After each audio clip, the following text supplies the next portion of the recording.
and I'm in surgery, but it's not my office. It's my dad's office. So I can't give anything out.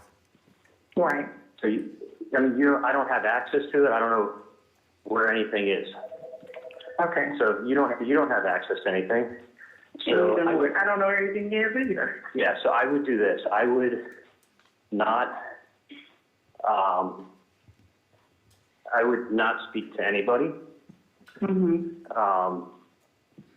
I mean, you can do whatever you want, but I don't. It's my dad's office.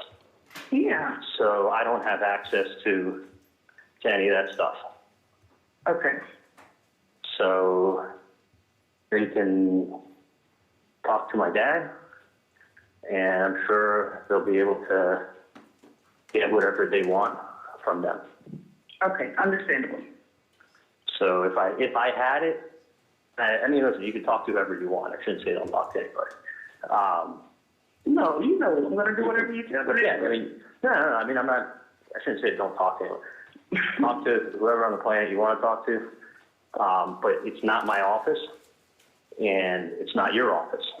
Right. So you don't have records to give them, and I don't have records to give them, so I'm sure they'll be able to help them out in any way they can. Okay, so that's what I'll tell them. Tell them that it's not, I mean, it's not my office. The office was sold back to my dad actually a long time ago. So tell them that so it's actually, you're talking to the wrong Dr. Adelson. Right. So what you need to do is tell them that you will get in contact. Tell them, I mean, it's not your office. You can't get that record. Yeah, they said within 20 days of Florida statute, provide above cause with reason. Are they there now, or are they just standing? They're there, but I'm in the back. I'm in the back. They're just waiting for me to come back. Oh, and they want records? Yes. Do me a favor. I'm going to call you from a landline on your cell phone, okay? Okay. All right, bye. Bye. Ms. Johnson, if it's not Charlie Adelson's office, why did you call him and not Harvey Adelson? Because that's his girlfriend, and I know I he would can't answer. hear you, Ms. Johnson. Get a little closer to that microphone, please. Because that's his girlfriend, and I know he would answer the phone faster than Dr. Adelson. So you didn't call the person that you knew would have the records that they were seeking? Objection leading. Overruled. So you didn't call the person who you knew would have the access to the records that the FBI was requesting? Correct. What kind of social media does the Adelson Institute have? None. So there wasn't anybody working doing social media promotion for the Adelson Institute, right? Not that I know of. You just indicated they had no social media. And what time or frame are we talking about, Ms. Norris? Are we talking about now or some other time? Yes, sir. From 2014 to 2016. We had a blog. Blog. You know what? A blog. You mentioned on cross-examination a website person that you met one time. Yes. That was not Catherine McBanois. No. Thank you. I have no further questions. Recross. Garcia. No, Your Honor. Nothing from Mr. Garcia. McMahon, You just asked a question, so you didn't call the person who had access to the records. Do you remember being asked that question? Yes. You would agree that sounds like they even agree that those records exist. Yes. That's not a proper question.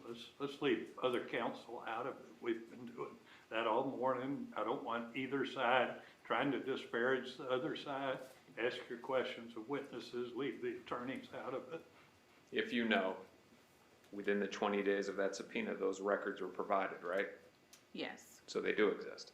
Yes. Thank you. Nothing further. Redirect. No, Your Honor. All right. Any juror have a question of this witness? All right, we'll go sidebar.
You can step down.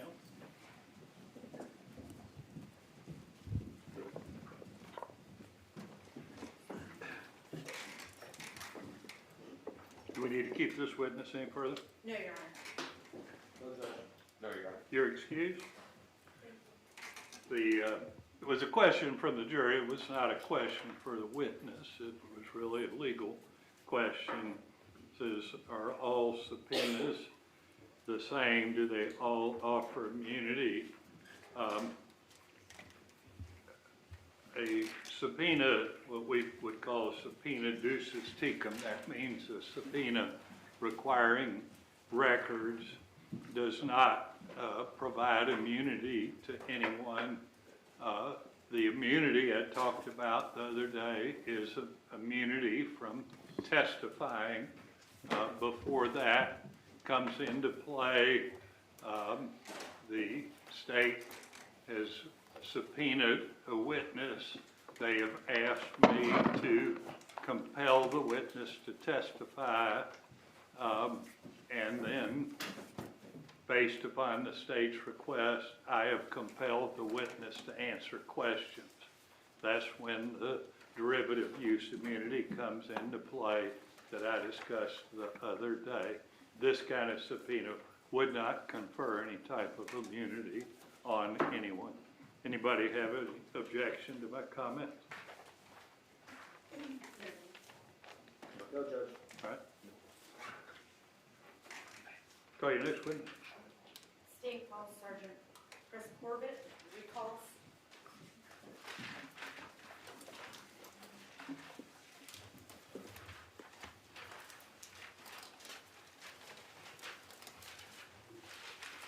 You can have a seat, sir. You remain under oath.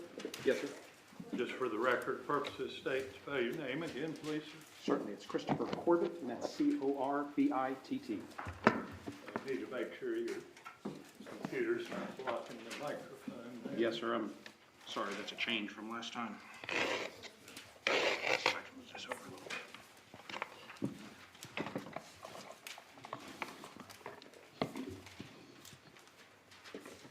Is that secure?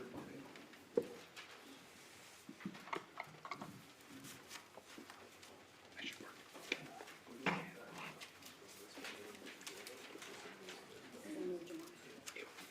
It was awake.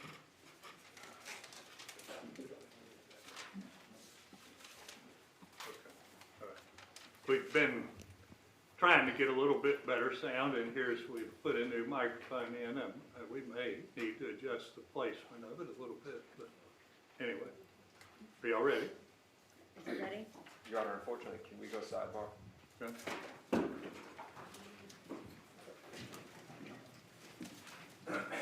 It's got there. Yeah.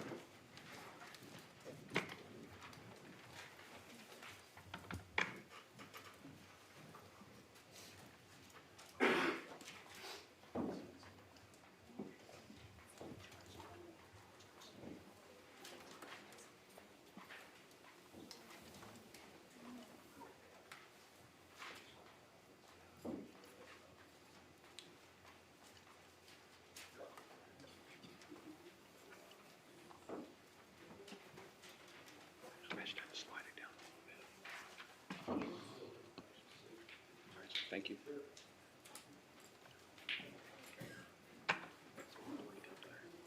There's a blank up there, so okay, that's fine. Thank you.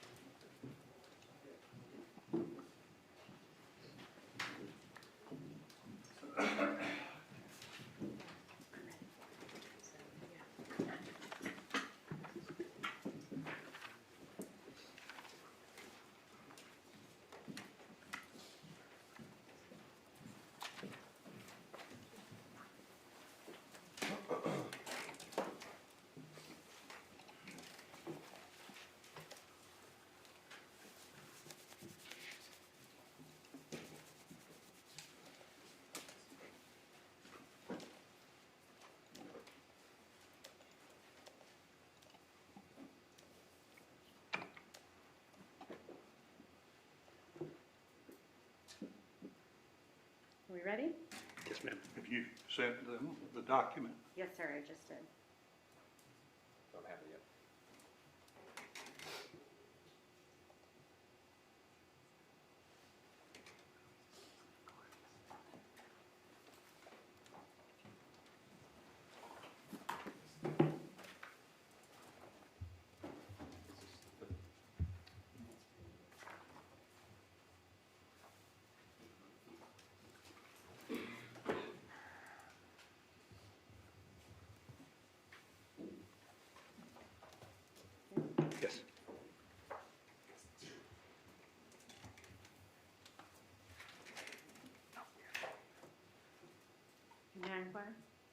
all received the document? I haven't. I'm refreshing my email every 2 seconds. I have it now. Give Mr. Singh a copy, please. So, in Florida, we have pretty broad discovery rules. Things are supposed to be shared with the other side before they're presented, so this is a little bit last minute, but they're being shown some documents they should have been given before, but anyway, that's the slight delay. I'm sorry. You can proceed. Thank you. Sergeant Corbett, where we left off from there last time you testified, we had discussed the location information in July of 2014 for Sigfredo Garcia and Luis Rivera. Is that about right? That's correct, yes. Did further analysis of those phone records for all the parties involved in this case provide additional information about potential prior trips to Tallahassee from Miami? Yes, it did. And what was that additional information based on? Mr. Rivera's phone records showed that there was a trip from Miami to Tallahassee in June of 2014. And again, in preparation for explaining or showing the phone records that you relied on in this case, did you prepare demonstrative showing on a map the location of the cell phone data that was introduced previously? Yes, I did. And would that assist the jury in visually understanding the dates and times and locations about the communication events you're going to testify about today? I believe so, yes. Okay. May I use the demonstrative, Judge? You may. If you could start by showing us the phone records that we relied upon for your statement that there was a trip in June by Mr. Rivera's handset.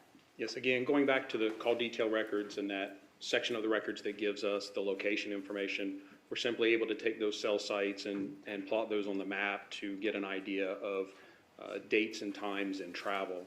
And what we saw was that, again, looking at the kind of the chronology of the cell sites that were utilized here, we can see a travel from Miami north to the Tallahassee area, arriving in Tallahassee sometime a little after noon on June 4th. And are these records in blue only for Rivera? That is correct.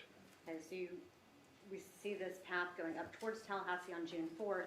Do we also see from Rivera's phone records a return trip down to Miami on another date? Yes, we do. We see that on June 5th in the afternoon. We start seeing cell sites utilized that would indicate travel away from Tallahassee and south back towards the Miami area.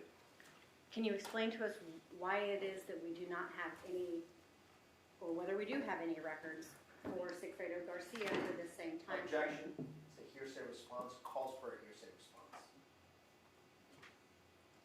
response. Overruled. Yes, actually, I can't answer the question. We do not have records with location information for Mr. Garcia for this time frame. We do have records, and we are able to see some activity and things like that with the phone, but we do not have locations. And we made many requests of the phone company that's powered or that provided for that phone number, and we were never able to obtain those records. They were in the process. It was a Metro PCS. Objection, Judge. Calls for a Overruled. hearsay response. Overruled. Metro PCS was in the process of being taken over by T-Mobile. We served legal demands on both companies and obtained results from both of them, and neither had that location information that we were looking for this June trip. And was that a broader period of time that they didn't have any location information, or just June 4th and 5th? It was a broader period of time, yes. And may I approach, Your Honor? You may. I'm showing you a marked for identification as States Exhibit 93. Do you recognize that map? I do. And does that accurately summarize the location information for Luis Rivera's handset going from Miami to Tallahassee on June 4th, 2014? Yes, it does. I'm also showing you States Exhibit 94. Does this map accurately reflect the location information from Luis Rivera's handset on June 5th, returning from Tallahassee, going from Tallahassee to Miami? Yes, it does. Your Honor, at this time, I'd offer into evidence what's been pre-noticed as a summary, States Exhibit 93 and 94. Any objection? I'm sorry, Your Honor. It's a substantial demonstrative. I was going through it. No, it's just, That's not, yeah. what we're talking about? No objection to those documents from Mr. Garcia. Objection. Right, 93 and 94 will be admitted.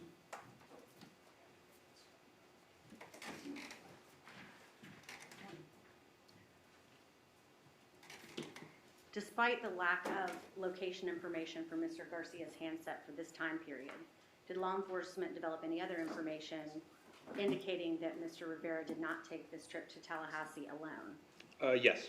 What type of information? I believe there was some witness information that indicated the two were together. Objection, Judge. Calls for hearsay. Without going into substance of what any witness said, please, sir. Absolutely. Your Honor, we look, have to move for a Richardson hearing. Oh, Who, for what? A Richardson hearing. On what In he review of just the said? documents, On what documents you come? the ones that we were just handed. Yes, Judge, I'm going to join in on that request. All right, deny that request. Move on. did you locate a rental vehicle or a rental car agreement that appeared to indicate Mr. Garcia attended this June trip? Yes, we did. Objection, Judge. Calls for speculation. Ask your question again, don't answer it for me. Yes, sir. Did law enforcement recover a rental agreement from Comfort Rental Car from June of 2014? I'll overrule the objection. Go ahead. Yes, we did. And can we look at the information in detail on that Comfort Rental Car agreement?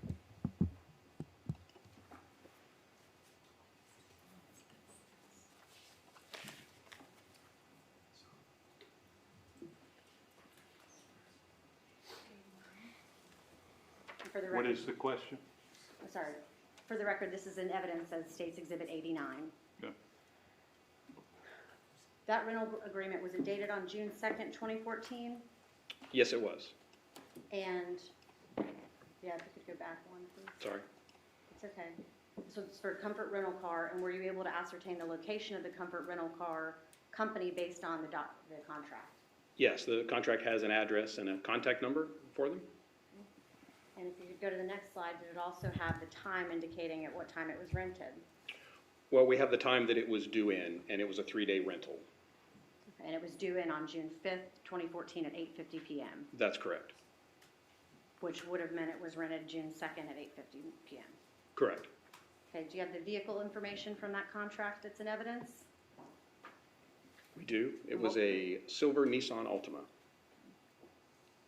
Now, anywhere, have you reviewed that rental contract from Comfort? Yes, On anywhere on that contract, did Luis Rivera's name appear? it did not. Is there any phone evidence or communication records in this case that would shed light on how this rental vehicle was picked up from Comfort Rental Car? I believe so, yes. Okay. And whose communication records did that information come from?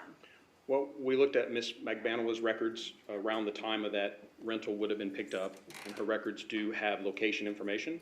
So we looked at those and what possible locations her handset may have been in. And these records that you're showing us on the slide are all come directly from the Catherine Magbanowa phone records that we showed the disc the other day and is in evidence in this case. That's correct.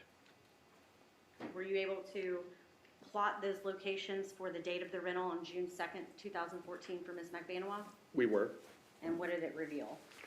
What we see, again, just looking at merely the cell sites that were communicated with, they will be consistent with some travel west and towards the area of the Comfort Rent-A-Car. So you have indicated up here some different times, 8:25 p.m. to the far right. Was that event consistent with Ms. Magbanowa's residence at the time? It would be, yes. And then I see a red dot for 8:34. Is that another event? Yes, it is. And then finally, from 8:53 p.m. to 8:58 p.m., her handset is communicating with the tower consistent with Comfort Rental Car. It is, yes. We look at the actual sector that was utilized versus the location of the rental car company. And was the time that Catherine Magbanowa's handset was communicating with that tower consistent with Comfort Rental Car? Is that consistent with the time, the 8:50 p.m. time of the rental contract? It is, yes. Were you able to look at who specifically Ms. Magbanowa was communicating with during this time period? Yes. Again, going back to the call detail records, it's fairly easy for us to identify known phone numbers and then simply replace those known phone numbers with names so that it makes a little more sense for us So as before we're you looking move- at stuff. Go back, please. I'm sorry. I want you to go to the, so again, these records that we're looking at here come directly from the CD and evidence of her records. That's correct. All right, and, okay, so were you able to make it a little more readable for the jury? Yes. And can you show us that demonstrative, please? So what time frame of events are we looking at here? Again, we're still looking in this 8:25 PM to 10:01 PM timeframe for any activity that was in the records. One of the previous location slides showed Magdalena's handset, leaving the area of her residence around 8:25 and getting to the comfort rental area around 8:53 PM. During that time, so 8:25 to 8:54, were there any communications between Catherine Magbanua and Sigfredo Garcia? There was just at the 10 o'clock timeframe. That's not the time frame. Yeah, Yes, I'm sorry, if you're asking specifically during the travel time, no. no. Would that be consistent with them being together? It could be. Objection, speculation. Sustained. Was one of the events that Catherine Magbanua had on her phone during the time period consistent with comfort rental car, a communication with Charlie Adelson? Yes. Which one? The 9:17 call is a little over 25-minute phone call. Wait, is there one before that? Oh, I'm sorry, the 8:57 is Mr. Adelson attempting to reach Ms. Magbanua, yes. And then, is there another phone call involving Mr. Adelson? Yes, at 9:17, And how long was that call? just over 25 minutes. Do you have location, well, strike that. Do you have location information for the event with Charlie Adelson for the 25-minute phone call? We do, And can you show us a demonstrative of that on the map? yes. And these are the remainder of the events in the records that have locations. And again, will be consistent with travel back towards the east. So while traveling east, that's when we have her on her handset communicating with Charles Adelson. That's correct.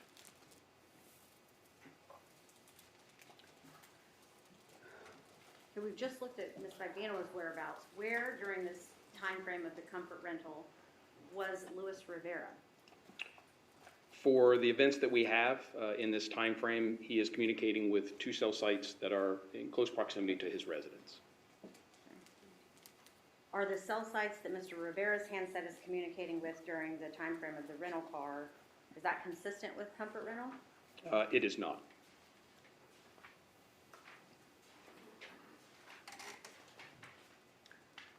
Was law enforcement able to gather any other evidence tending to show who rented the June 2nd, 2014 vehicle? Your Honor, what's contained in the next 2 slides, that is what we are moving for Richardson hearing 4. If we could approach sidebar. Go ahead.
Now, if you could skip the next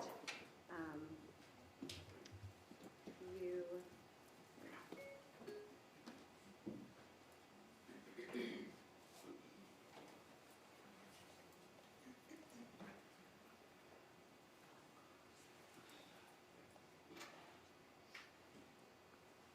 Can you take me back to where we last were with the location of Rivera's handset?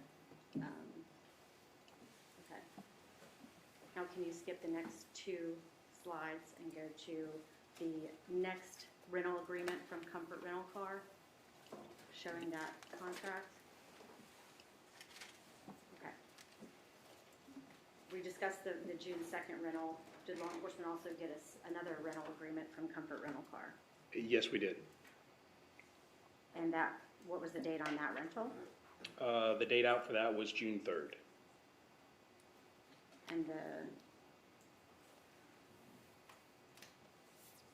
And it was a different vehicle indicated than the one from June 2nd.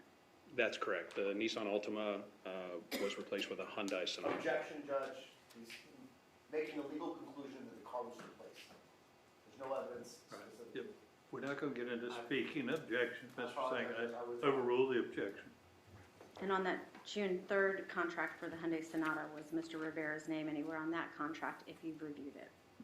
It was not.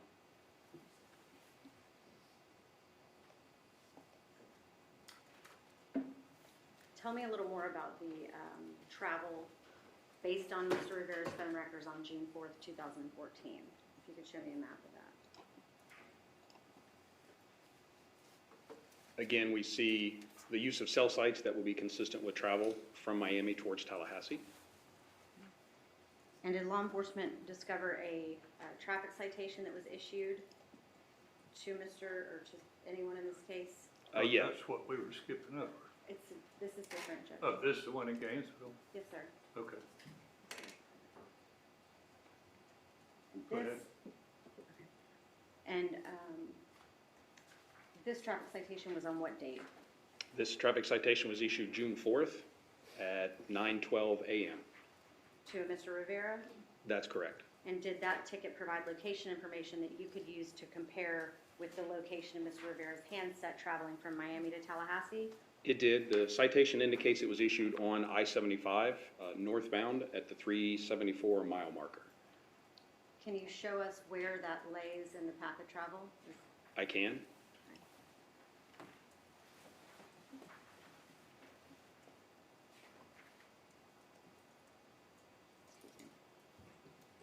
Do you have a, oh, you did the post-up, thank you. Okay, and then can you show us where that traffic citation was issued in relation to the remainder of the trip up to Tallahassee? Where did, Has he answered the question? I'm sorry, Yes. Here again, we see the location of the traffic citation and the time that it was issued falls in between cell sites that were utilized, so chronologically it fits in there, and then we see the continued travel to Tallahassee. once the handset makes its way to Tallahassee, can you tell, based on the location information from the records and evidence, where it goes? The handset communicates, or has a lot of events that are communicating with a cell site that will be consistent with the Budget Inn hotel. And do you have a time of arrival in Tallahassee based on the data? I believe that first use of that cell site was about 12:38 p.m. on the 4th. What, if anything, do the phone records tell you about this handset's activities upon arrival in Tallahassee at the Budget Inn? Only that it spent a significant amount of time there relative to the time it was here in town. And why do you say you can tell that it spent a significant amount of time at the Budget Inn? Why is that? That's overstating what he said, Ms. Norris. Let's not mistake what an expert is saying, please. Yes, sir. What did you learn about the handset in relation to Budget Inn? In the time frame between the 12:38 p.m. event on June 4th and 11:20 a.m. on June 5th, there were a number of events, over 180 events, that communicated with this cell site, and again, that will be consistent with servicing the Budget Inn. There were other events and other activities, but there were a significant number here on this particular cell site. Was there any other information you had to indicate the location of the Comfort rental car in relation to the Budget Inn? We did. The Comfort rental car was equipped with a tracking device that provided location information on a periodic basis, and that location information for the morning of June 5th shows it consistent with the parking lot of the Budget Inn. Was there any activity with Mr. Rivera's handset nearby or anywhere near 2116 Trescott Drive, Dan Markel's residence? Yes, we did see events in the afternoon, beginning at about 12:30. a little after 12:30, that went through 325, that were communicating with a cell site and sector that would be consistent with the area around Mr. Markel's residence.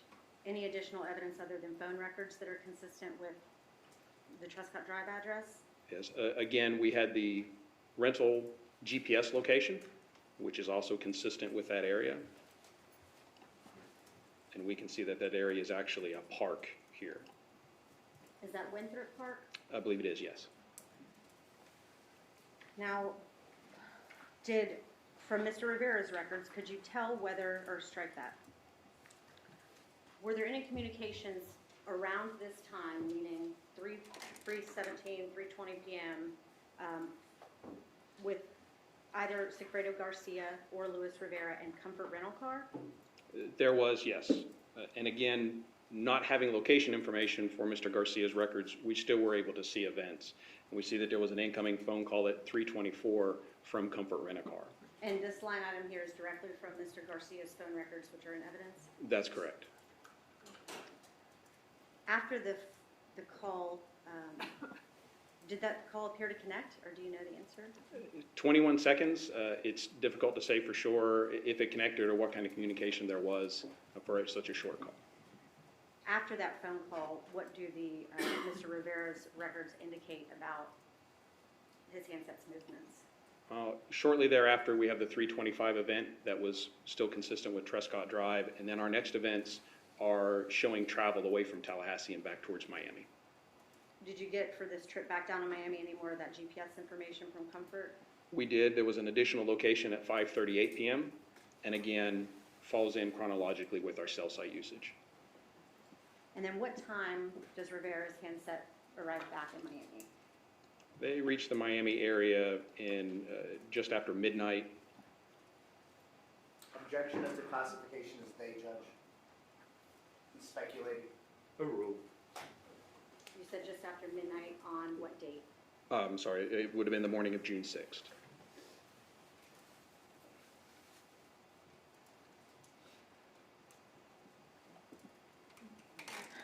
Were there any records of communication between Catherine McBanois and Sigfredo Garcia during this time frame, July 4th through July 6th, 2014? Objection, Your Honor. Classification of communication between people versus handsets. Clarify that, please. Yes, sir. Were there any communications between Catherine McBanois' handset and Sigfredo Garcia's handset during the June 4th through 6th time period? Yes, there was.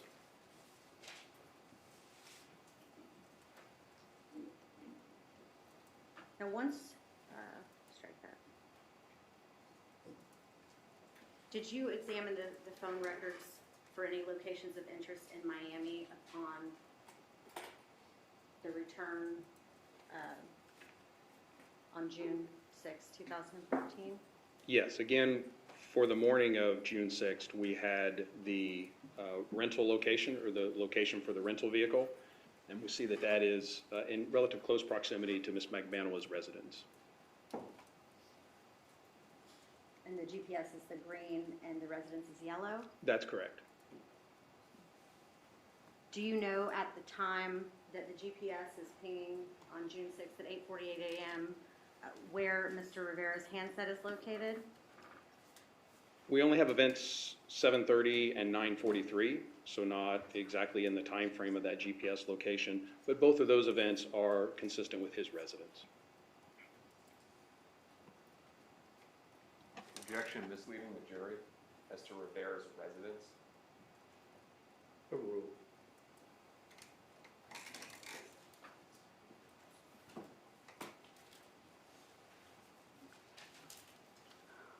Okay, so the rental car on June 6th pings around 9 a.m. Later on that same day, were we able to examine the communication records for Catherine McBanois' handset the evening after the GPS shows the vehicle at that location? That was so convoluted, Ms. Norris. Let's ask a simple question, please. Yes, sir. Somebody might understand. Did you examine Catherine McBanois' phone records the evening of June 6th? Yes, I did. And what do they show? Again, just looking at the cell sites that were utilized and the times, they will be consistent with travel towards the area where Comfort Rent-A-Car was located. What time frame are you talking about for communication? If you could go back just briefly, I'm sorry. This would be beginning about 4:30 in the afternoon. And chronologically, if we're looking at this demonstrative mapping the location, would we start right to left? We would, yes. And then do you have a close-up of the events consistent with Comfort Rental Car for Catherine's handset? Yes.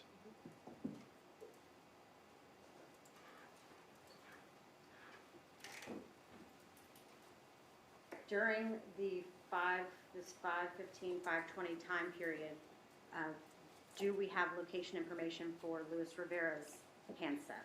We do. And what does it demonstrate? Again, communication with a cell site that is not in close proximity to the Comfort Rent-A-Car. Same objection, Your Honor, as to what Rivera's residence is. Overruled.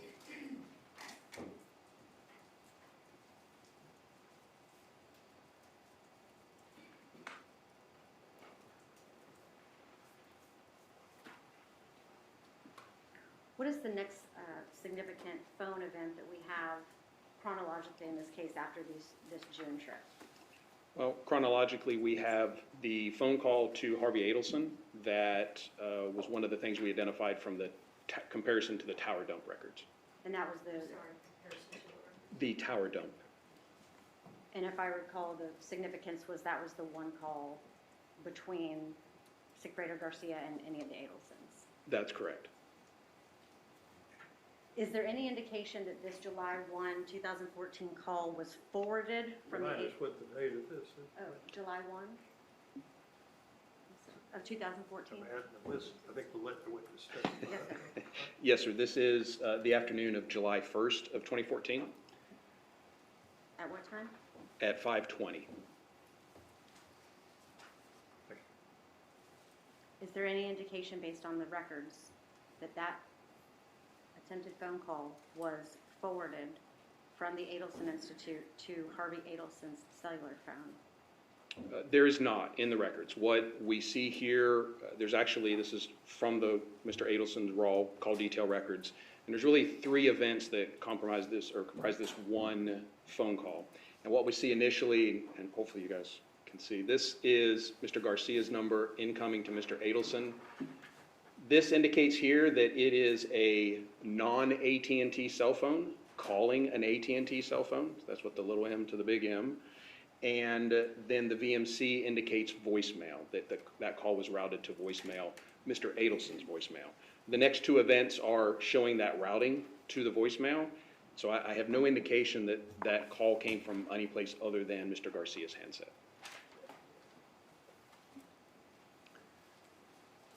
Do the phone records we've been discussing for Mr. Garcia and Mr. Rivera indicate that a possible second trip of these two handsets? Yes. And when did that? Judge, I'm going to object to the classification of two handsets. But we're going to quit doing speaking objections, Mr. Sanganet. Misstating the facts. Overruled. Did you answer? I couldn't. That may be kind of legalese to y'all.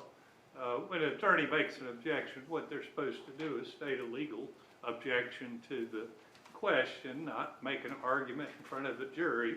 That's not appropriate to make their argument in front of the jury, so that's what I'm talking about. We're not supposed to have speaking objections, so you understand what's going on. I'm going to repeat my last question. Did you find evidence of the handsets going from Miami to Tallahassee again? Yes, we did. During what time period? That was leaving Miami June 16th and returning the evening of the 18th. Now, what records was that based on? Did you say June? Just now? I believe that I did, is what I was just thinking. I certainly meant July. Whose records was that based on? Those were based on both Mr. Rivera and Mr. Garcia's records. So now they do have location information for July of 2014 for Mr. Garcia's handset? We do, yes. Other than the phone records, was law enforcement able to gather other pieces of evidence to corroborate this second trip in July? Yes, there were other things, again, rental contract, witnesses, GPS vehicle location information, other pieces of evidence that we use to compare with the cell phone records to see how those align. You mentioned a rental car. Was another vehicle rented in Yes. July 2014? Yes. Is there anything that you were prompted to do based on your knowledge of the July car rental? Well, of course, how the vehicle was rented is a question. Who contacted the rental company, who picked up the rental car. So in looking at the records for that morning that the vehicle was actually rented, we saw in Mr. Garcia's records that fairly early on at 9 o'clock in the morning, he makes an outgoing call to the Comfort Rent-A-Car, which was the rental company from the June trip. We see later on in the afternoon, there's a call to the Hybrid or Save Gas, and that was the rental company that the second vehicle was ultimately rented from. So did that, knowing that this vehicle was rented from Hybrid, did that prompt you to look at different communication records as to what led up to the rental? We did, and you can see some of the events here prior to the call, the first call to the rental company. But we also look back to the previous evening to see what communications there were between any of our involved parties. So these are the records from July 14th up until the early morning hours of July 15th. That's correct. They run the late evening hours of the 14th into the early morning of the 15th. And what date was the second car rented? It was rented on the 15th.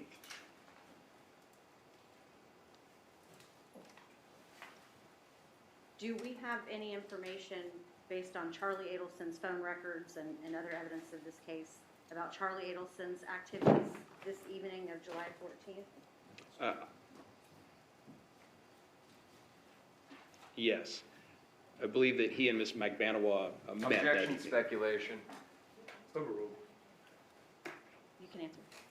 I did. I believe that they met that evening. The location information for Mr. Adelson's handset, as well as communication from his iCloud account, was consistent with going to dinner that evening. And you're, okay, strike that. Does the location information for Charles Adelson also showing, strike that, excuse me. Does Charlie Adelson's phone records show him at his residence and then going to Catherine Magbanawa's residence with, or his handset? Yes. And based on Charlie Adelson's records, where does he appear to be by 1 a.m. on July 15th, 2014? He has departed the area of Ms. Magbanawa's residence. For these events on July 15th, at 12:48 a.m., going through the last event that's shown here at 1:56 a.m., where's the location of her handset? Her handset at this time frame would be consistent with her residence. This 1:56 a.m. call, who is that between and in which direction? That is Ms. Magbanawa calling Mr. Garcia. What's the duration of that call? 2 minutes and 30 seconds.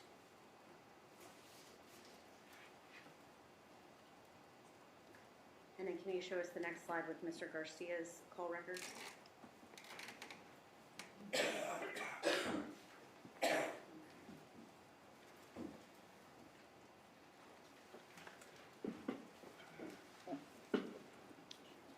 But 9:09 a.m.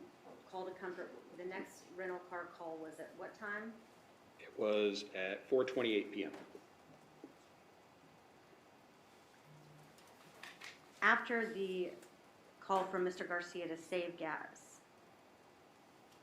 how would you describe the frequency of communication between Sigfredo Garcia and Luis Rivera?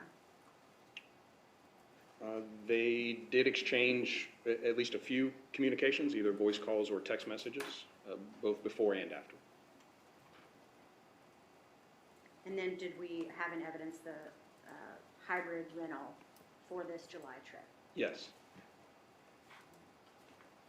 Based on that rental agreement, were you able to ascertain the location of the hybrid rental car company? Yes. Hybrid Rent-A-Car has a Biscayne Boulevard address, which we'll see in just a second.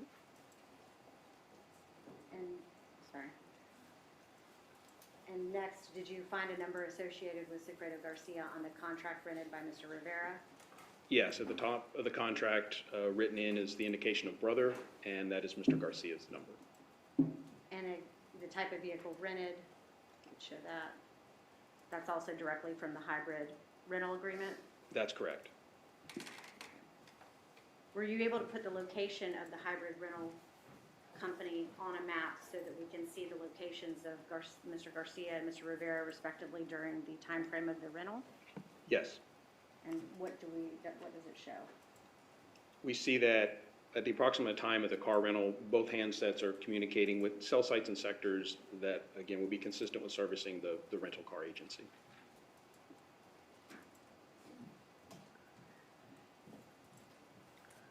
I want to ask you about Ms. Magbanaway's call activity after this rental time period. At the time the Prius is being rented from Save Gas, who is Catherine Magbanaway's handset communicating with? Well, just after the rental, 6:29, there was a call from Mr. Adelson, and this summary here is just the communications between Ms. Bagbanawa, Mr. Garcia, and Mr. Adelson for this particular summary. So, Mr. Adelson, Charlie Adelson. so from the exact raw records, you've just narrowed it down, excerpts from those records, is that right? That's correct.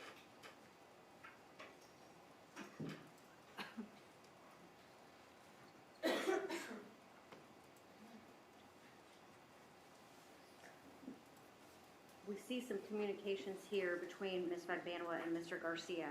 Does there come a time where those communications cease? They do. The 9:30 call from Mr. Garcia, it concludes that back and forth calling for these two handsets that evening. And what we're looking at here is an approximately 3-hour period Yes. of call activity? Let's take a short break. We'll take 10 minutes.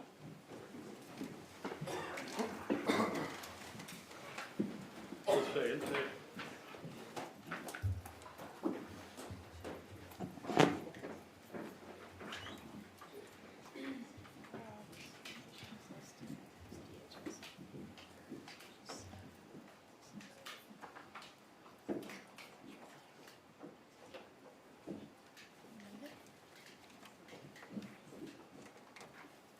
Be seated. So if we figured out the discovery status of the ticket, let's give it a number. Is there a number for this asserted new traffic ticket? The exhibit number? Yes. 122. Okay.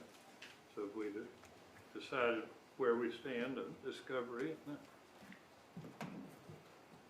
Your Honor, my understanding, we did provide the DHSMV certified records for Mr. Garcia in this case, which included this citation, number A20B-1NE. The actual UTC picture itself, I do not believe was discovered, or we can't find it. so when did we provide the driving records?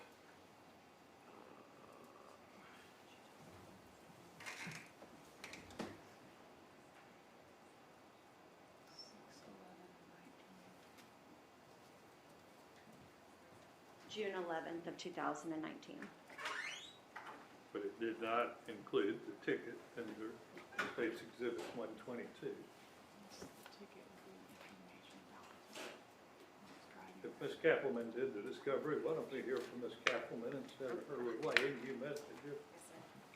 I don't really know all the answers to your Honor's questions yet, but the All right, well, discovery. we'll let you continue, research it. Okay. We'll be in recess.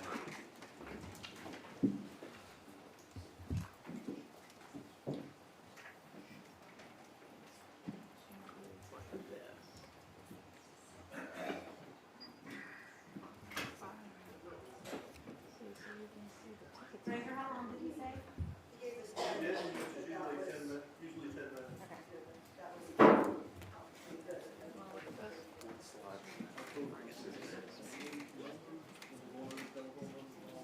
Hold on, stop.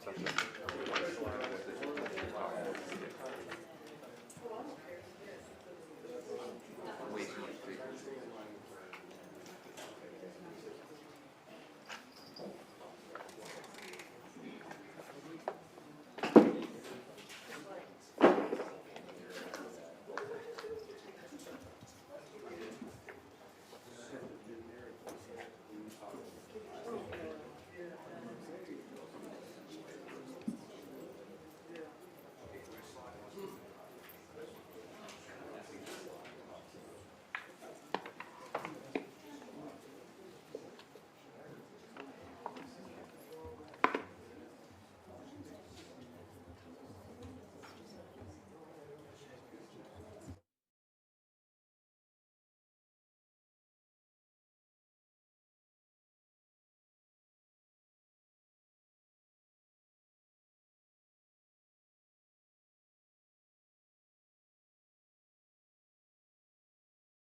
Did you also have access to the Spirian GPS location information for the Prius rental car? Yes, we did.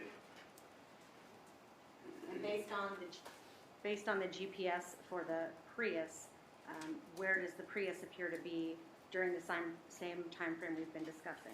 We do have a location for the Prius at 10:25 p.m. here on the evening of the 15th, and it would appear to be in the parking lot of Ms. Magbanwa's residence. I want to now turn to July 16th of 2014. What do Mr. Garcia's phone records and Mr. Rivera's phone records tell us about the movements of their handsets? Well, looking at both handsets, Mr. Garcia's being in orange and Mr. Rivera's being in blue, we again see the use of cell sites in a kind of a chronological order here that would be consistent with travel leaving Miami. And that begins at what time on the 16th? It begins a little just after noon.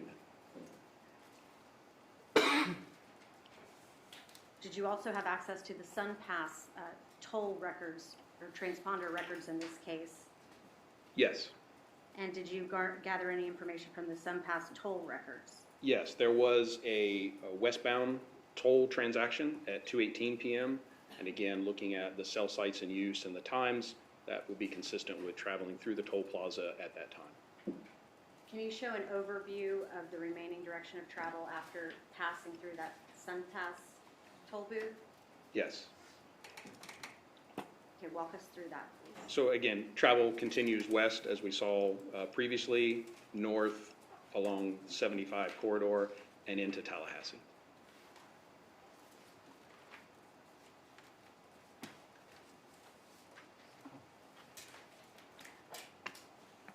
For this trip beginning in Miami and heading to Tallahassee, do we have any additional GPS information for the Prius rental car? Yes, we have another location at 11:26 p.m. And again, looking at the cell sites and the time of the GPS location, they would appear consistent. You kind of trailed off, I mean, 11:26 p.m., what?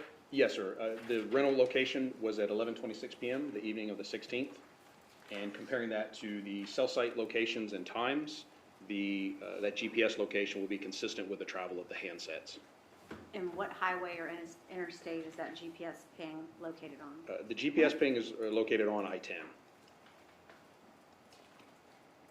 Can you tell from the records what time these two handsets arrive in Tallahassee? Just after midnight, the morning of the 17th.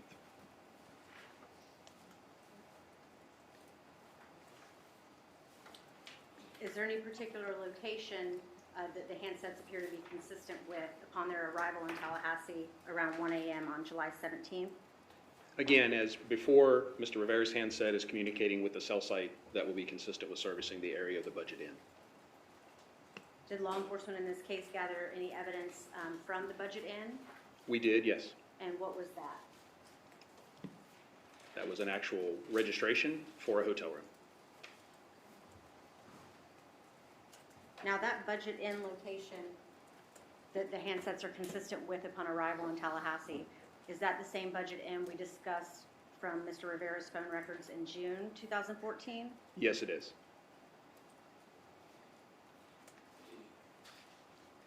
So now let's talk about July 17th, 2014. What day was this in relation to Mr. Markel's murder? The day before. And do either Garcia or Rivera have any events the morning of July 17, 2014? Yes, Mr. Rivera's handset has more events, and the events in that morning are again consistent with the budget inn. Are there any time periods on July 17, 2014 that either Mr. Garcia or Mr. Rivera's, God bless you, handsets are consistent with the Dan Markel's residence on Truscott Drive? Yes, again, looking at the cell site and sector that would service the area of his residence, we see that Mr. Rivera has events at 11:47, 11:58 timeframe, and then again a couple of hours later. Does Mr. Garcia have any events consistent with Chestnut Drive? Yes, and in this time frame, we see Mr. Rivera's events 2:30, 2:45. Mr. Garcia has an event at 2:30. Again, communicating with a cell site and sector, not the same one as their different carriers, but both of those cell sites are located pretty close together there. Do you know where the handsets appear to go later on that evening, the evening of July 17th, 2014? Well, we see a number of events that would be consistent with North Monroe Street here in Tallahassee.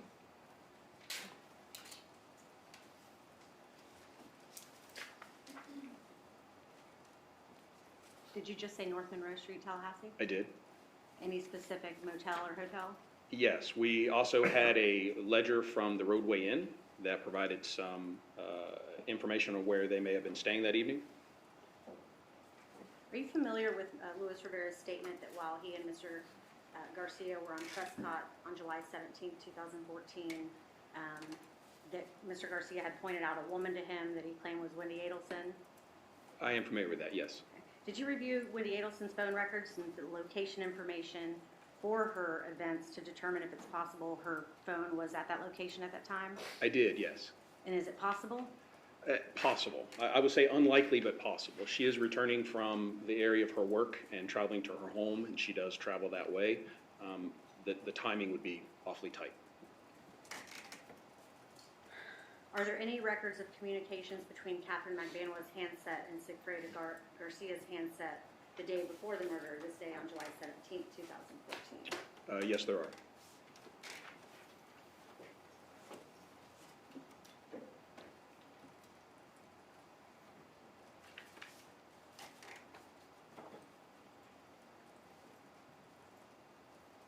And now I want to move to July 18th, 2014.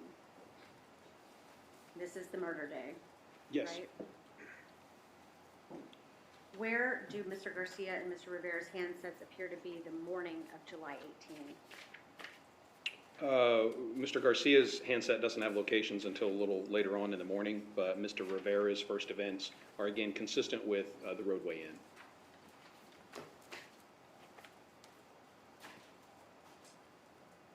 Then, do we have any other evidence of the location of the Prius on that morning?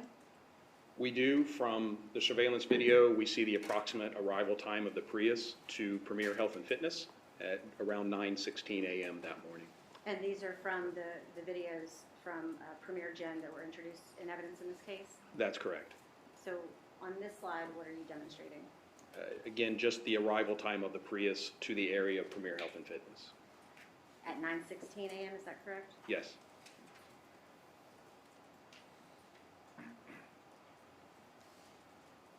Are Mr. Garcia and Mr. Rivera's handsets consistent with the tower which services the Premier Gym on the 18th of July, 2014? Yes, and again, this is the same information that we received initially from the tower dump and looked at, and those handsets are communicating with the cell sites and sectors that will be consistent with Premier at around the time the Prius rental is there. Any information about what time the Prius may have left Premier Gym? Again, from the video, we can see the time that Mr. Markel departs, 10:38 a.m. The Prius departs immediately after, again, 10:38 a.m. Are you aware of bus video surveillance in this case? I am, yes. So after and to your knowledge, did that bus video, surveillance video, come before or after this 10:38 departure from Premier Gym on July 18th? Your Honor, I'm going to object to this as being repetitive. Sergeant Corbett has testified at length with regards to this evidence. During his first time up, the government is just reiterating the same information over and over again.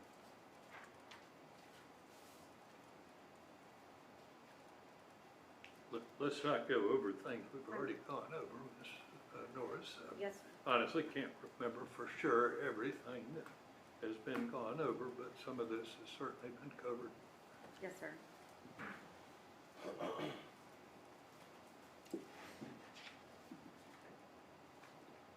What is the last event for Sigfredo Garcia that we have with location information on July 18th after this 10:30 a.m. Photograph? I'm sorry, the last event? So We have events here 9:36 and 9:58. We don't have location information again until just after 12:30, and it's sporadic throughout the evening, into the evening hours of the 18th. That's my question. The last events we have are around between 9 and 10 a.m. When is the next event that we have for Secretary Garcia? The next event that we have, and we look in the phone records, we see is we have a couple of incoming notifications, outgoing notifications here, and then an outgoing call to Ms. Magbanua. And that is the first call from that handset. Yes, Did that call connect? it did. And is there any indication it went to voicemail? There is no indication it went to voicemail. In looking at Ms. Magbanua's records, there's no indication there that the call was routed to voicemail. Relatively short duration, but no indicators of voicemail. And do the phone records indicate anything about the status of the phone from that last event to the 12:30 call to Ms. Magbanua? We see two events that come in just after 12 that T-Mobile tells us were call forwarded. Those were routed to voicemail. They were not answered. They do not have location information. So it would be consistent with a number of scenarios, but ultimately the handset was unreachable, appeared to be unreachable in that time frame. Could that be because it was powered down? It could be, yes. Objection. Calls for speculation. Overruled. Where was the location of that 12:30 call to, where was the location of Mr. Garcia's handset at the time of that 12:30 call to Ms. Magbanua? The 12:30 call occurs, we consistent with travel in the Alachua County area. Anything? Okay. Did you compare the number of communication events for these two handsets going from Miami to Tallahassee compared to going Tallahassee down to Miami? Yes. And was there a difference between the frequency of communication? There was, and while I did not look at the exact numbers of communication, it was relatively easy to see, just in looking at the number of cell sites, that there were fewer communications on the return trip than there were on the trip up. Did you have any additional toll information to show us where on the trip back to Miami the toll records were? Yes, again, there was a toll transaction at 5:23 p.m., eastbound in this case, and looking at the cell sites utilized, even though there are not as many, would still be consistent with passing through the toll plaza at about that time. Was there any evidence in this case of what, any activities of Mr. Garcia or Mr. Rivera upon return to Miami? Yes.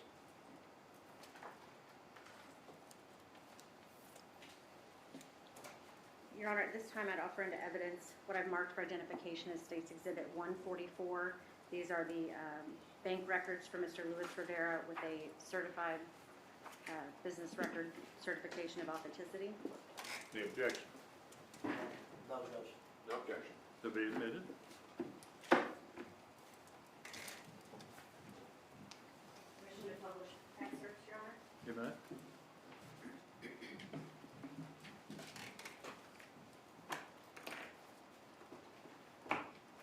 Can you show us the excerpts from Mr. Rivera's banking records, which shed insight into his activities upon arrival back in Miami on July 18th? Yes, there were a number of transactions, the one in particular that, or two in particular, one primarily that was of interest was an ATM withdrawal with the Pines Boulevard, Pembroke Pines address. And again, that was a location that we would want to compare with the phone records to see if it was consistent. Can we go to the next slide? Yes, These are also contained in the CD of Mr. Rivera's bank records, is that right? yes, The highlighted ATM withdrawal, is that the one at Pembroke Pines in Miami? it is, yes. The one document gives us the address of the transaction, and this one gives us the time so that we have something to compare with the phone records. Is there, based on the bank records, a debit card use at a Big Daddy's on that date? Yes, there is. At what time? 9:15 p.m. Based on the information from the bank records, were you able to determine, obviously you said the address, could you put that address on a map to see where the handsets were in relation to that particular ATM machine? Yes, again, comparing any known locations and times that we have with the phone records, We can see that the Chase ATM is located here, will be consistent with the path of travel for the handsets. And if we look in more detail at the sectors being utilized, again, will be consistent with the handsets being at or near the bank. And not to rehash, but is this the ATM from which we received the following 3 photographs that are already in evidence? It is, yes. If you could just click through those quickly.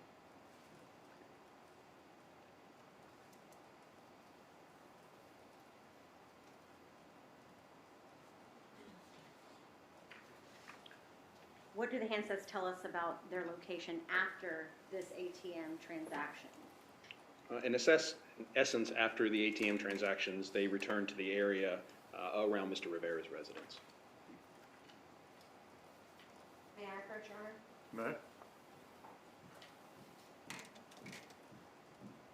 I'm showing you what I've marked for identification as States Exhibit 95. Do you recognize that map? I do, yes. And does that map accurately summarize the handsets movements from Miami to Tallahassee in July 2014 on the dates we've been discussing? It does, yes. I'm also showing you States Exhibit 96 for identification. Do you recognize that map? I do, yes. And does that map accurately summarize the communications for these 2 handsets going from Tallahassee back to Miami on July 2014? It does. All right, this time I'd offer an evidence States Exhibits 95 and 96 pursuant to our notice and summary. So objection. No objection. 95 and 96 will be admitted.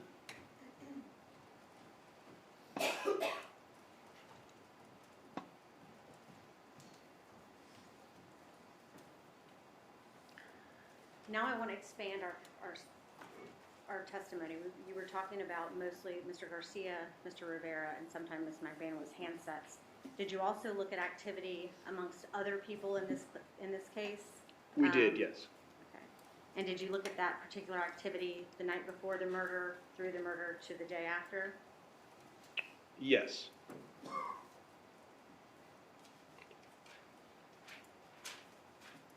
gotta have one moment.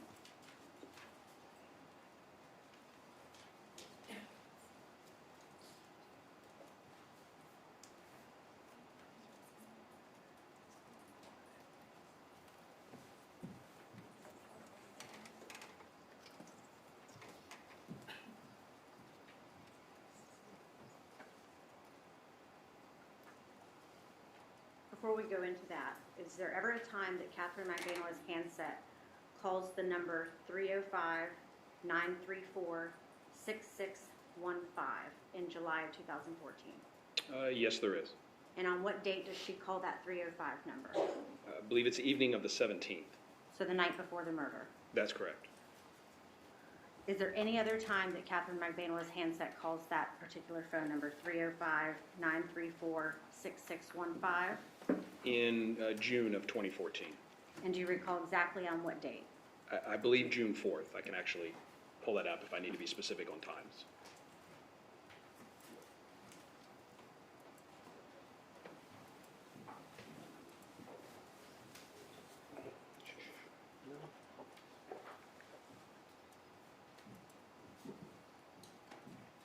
You believe it's June 4th? I believe.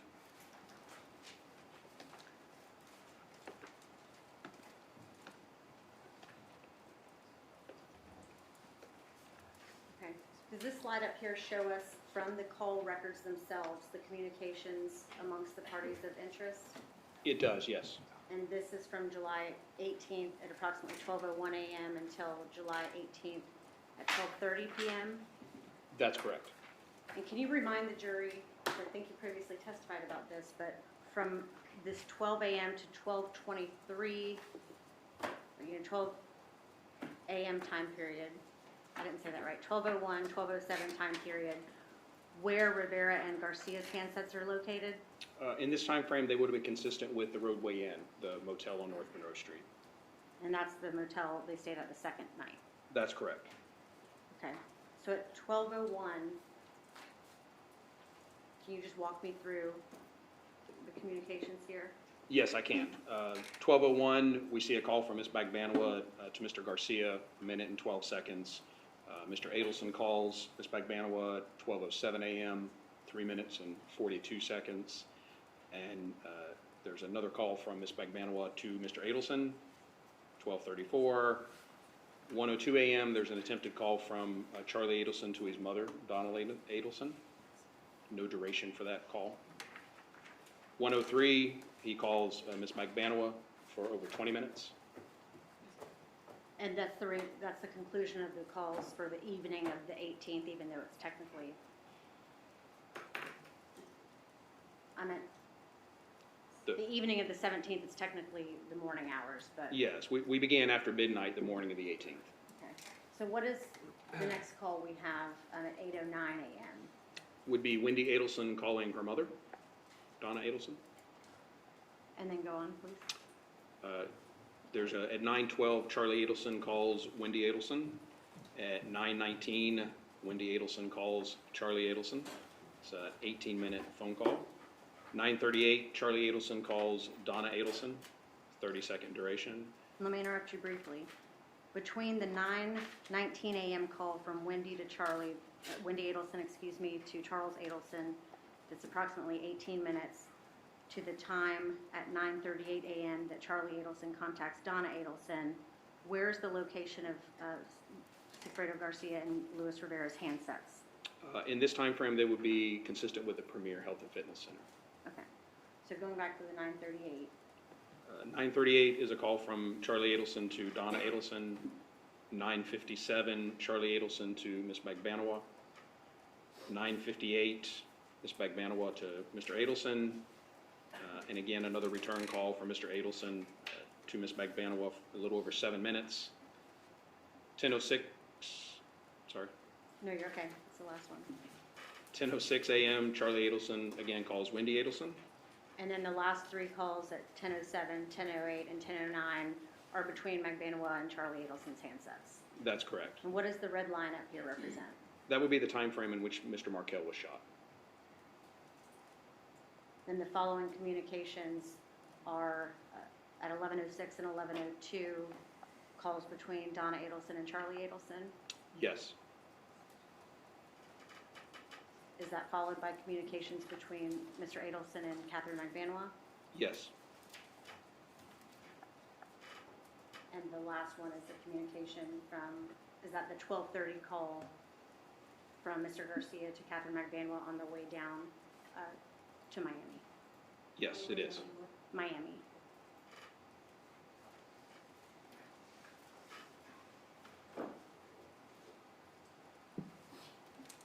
Okay. Going back to July 18th, can you tell us what Sigfredo Garcia, Catherine Magbanua, and Luis Rivera's handsets are doing that evening? This is after the ATM video we just Yes, I would. I would like to clarify, and I apologize, it was not part of my presentation. The phone calls that you asked about to the 305-6615 phone number, those actually, the previous one was June 5th, not June 4th. That was at 10:59 p.m. on June 5th. And then there were two attempts on July 17th of 2014 at 11:40 and 11:41 from Ms. Magbanua to the 305 number that you mentioned. And when you said, I couldn't quite hear you, on the July 17th, there were two calls at 11:40 and 11:41. Is that AM or PM? That was PM. Thank you for clarifying that. Okay, I want to go back to where we left off with the ATM and the banking transactions for Mr. Rivera. Where do Mr. Rivera and Mr. Garcia's handsets appear to go after that ATM transaction? Again, they would appear to be consistent with the area around Mr. Rivera's residence. Does Ms. Magbanua have any communication events around that time? She does. What you're showing here are these, the events that we have from 7:10 p.m. to 8:40 p.m.? Yes, again, looking in the records for activity or activity with locations, we see that there are phone calls here beginning at 7:10 and a few running through about 8:40 p.m. This will be the evening of July 18th of 2014. Can you show us the location information for those particular events from 7:10 to 8:40? Yes, and again, for all of those events, she would be consistent with communicating with the cell site that would be near her residence. What is her next series of events after the 8:40 p.m. event? So we see events at 9:20, 9:22, and 9:42. And again, those are calls between Ms. Bagbanawa and Mr. Garcia. The 9:20 and 9:22, and then the 9:42 would be Ms. Bagbanawa to Mr. Adelson. Do you similarly have maps showing the location for the events from, 9:20 to 9:42? Yes, and what we see here is now the handset for those first two events, which one starts at 9:20, the other 9:22, ends at 9:23, are all on the cell site here, which would be indicate some movement away from the area of her residence, and then the 9:42 event would be consistent with the cell site closer to Mr. Rivera's residence. And I see you have Bagbanawa handset location in the red for the 9:42 event. You mentioned that was consistent with the Rivera residence. Are the other events for Mr. Garcia and Mr. Rivera at that same time frame also consistent with the tower servicing Luis Rivera's home? Yes, they are. We looked at the kind of final event here between Ms. Bagbanawa and Mr. Garcia's at 9:46 p.m. The last attempted communication between them that evening.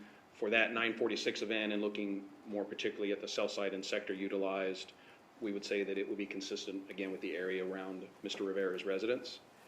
And looking at their locations, represented in the blue and the orange, also communicating with cell sites and sectors that will be consistent with that general area.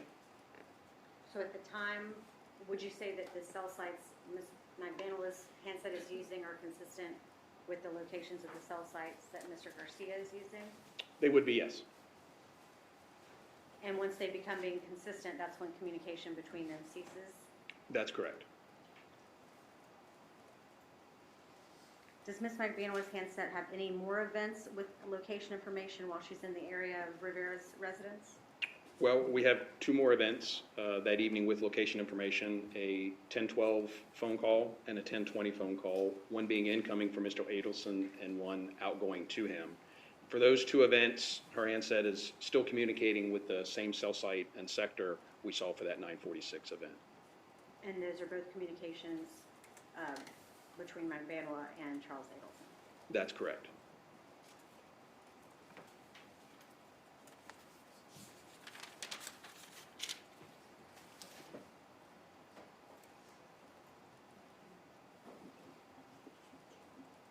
What other information do we have about communications or attempted communications between Catherine Bagbanawa and Sigfredo Garcia after that 10:20 event between Bagbanawa and Mr. Adelson? Well, after the 10:20 event, the next thing that we see in her records would be incoming attempts from Mr. Garcia to reach Ms. Bagbanawa, and all of those calls indicate they were routed to voicemail. Those are at 3:08, 3:11, and 3:26 a.m. So, since Mr. Garcia's handset's attempting to contact Ms. Bagbanawa, can we tell where the handset is at those times? 3:08 a.m., 3:11 a.m., and 3:26 a.m.? I'm sorry, which handset? What? Which handset? Ms. Bagbanawa's handset. We cannot. With that, her phone not being in communication with the network, these calls are not creating location events for us, so we have no way of determining where that handset could be. What are the last events with location information that we have for Rivera and Garcia the night of July 18th? We have a number of events that run into the early morning hours, but what we see is that for the 5:10 to 5:12 a.m. events for Mr. Garcia and the kind of similar time frame for Mr. Rivera, it would appear that those two handsets separate at some point. And Mr. Rivera's handset, would his events be consistent with his residence? Yes, again, we see this pattern very frequently with these three particular cell sites that are around his residence, his handset utilizing one or more of those. And Mr. Garcia's handset, is that consistent with Stephanie Carmona residence? It would be, yes.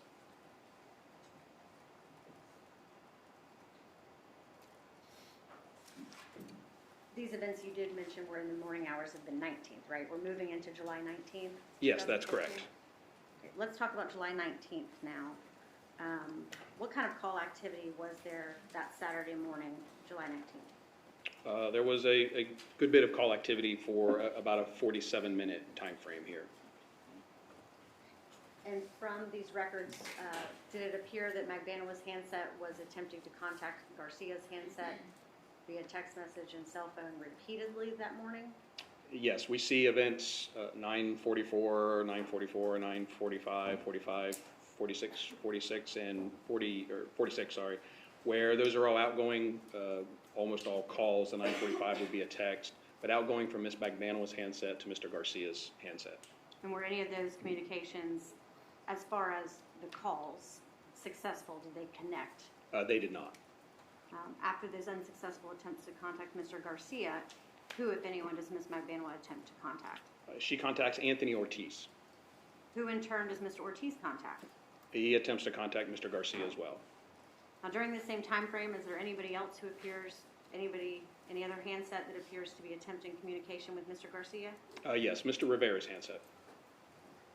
After the call from Ms. Magbanaway to Anthony Ortiz, does Anthony Ortiz handset make more than one attempt to reach Garcia's handset? Yes, it does. At some point, does Anthony Ortiz's handset attempt to reach Luis Rivera? It does, yes.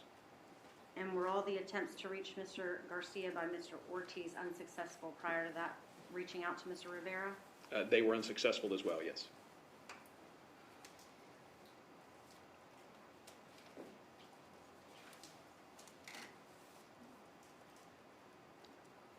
During this time, did Mr. Garcia or Mr. Rivera also receive calls from the hybrid rental company? Yes, they did. At what time? We see the first here at 10:08 and 10:09 a.m., and then another at 10:10.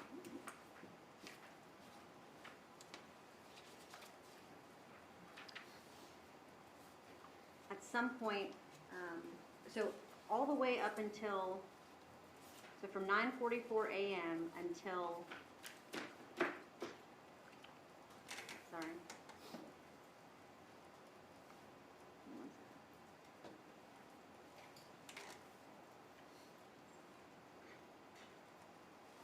Sorry, I need to write this down. So from 9:44 until 10:22, does it appear any of these attempts at Garcia have been successful? No. At 10:22, what do the records indicate? That Ms. Magbanaway contacted Mr. Rivera.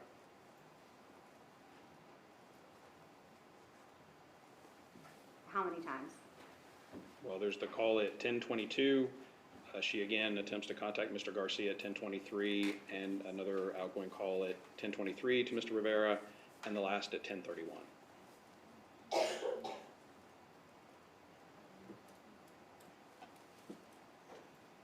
Prior to this call at 10:22 a.m., bless you, 10:22 a.m. from Catherine Magbanaway to Luis Rivera, in any of the records that you had you ever seen Ms. Magbanaway contact Luis Rivera prior to that 10:22 a.m. call? I have not.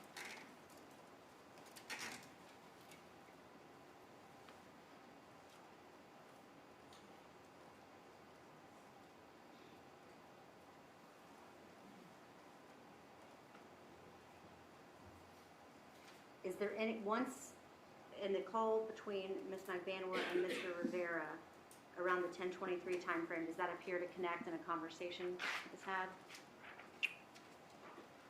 The 10:23 call is a minute and 25 seconds in duration. I believe that call did connect, yes. And after that connected call between Magbanaway's headset and Luis Rivera's handset, does Ms. Magbanaway's handset ever make any more attempts to contact Sigfredo Garcia? It does not. I want to break down some of the location information for these particular set of events. Starting with the time frame 9:44 to 10:02.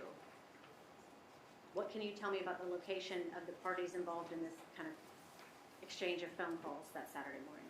So again, breaking down chunks of that call activity, we see these events 9:44 through 10:02. The multiple calls between Ms. Magbanaway and Mr. Garcia, or attempted calls, and the other parties. And for Ms. Magbanaway's handset, indicated here in red, we can see that her first event is at 9:44 here and continues communicating with cell sites indicating travel south. And the last event in our time frame here is 10:02, is back again closer to the area of Mr. Rivera's residence.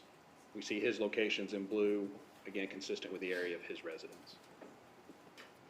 Now, can you demonstrate in this visual where Charles Adelson's residence is relative to those locations? Yes, his residence is here. That's the Whale Harbor location? That's correct, yes. Okay, now if you could zoom back out again.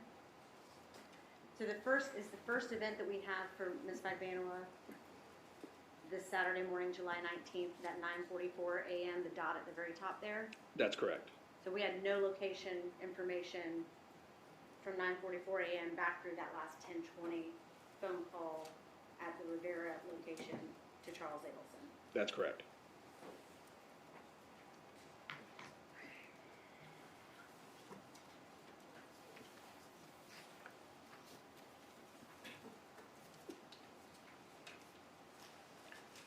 You mentioned, or we've seen the slide where there's attempted communications from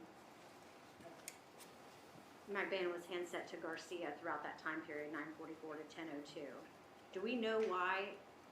What's going on with Secretary Garcia's cell records at that time? We see the event that we looked at for location, the 5:12 a.m. event that had cell site location for Mr. Garcia's handset that showed some separation between him and Mr. Rivera. That was the last event that actually connected in his records. And so for the entire time frame that that account was active, there were no other events that ever reached that handset or no events coming from the handset. And again, those ran through the records. The account finally terminated in August. What are possible reasons for no events after that 5 a.m. event, the morning of the 19th? Once again, objection, speculation. There are a number of reasons that the handset would stop being used. It was physically damaged, the person using it was nowhere near the network and unable to connect, the account became delinquent, or it was powered down. Would it also be consistent with no longer using a phone? Yes, it is definitely no longer using the phone.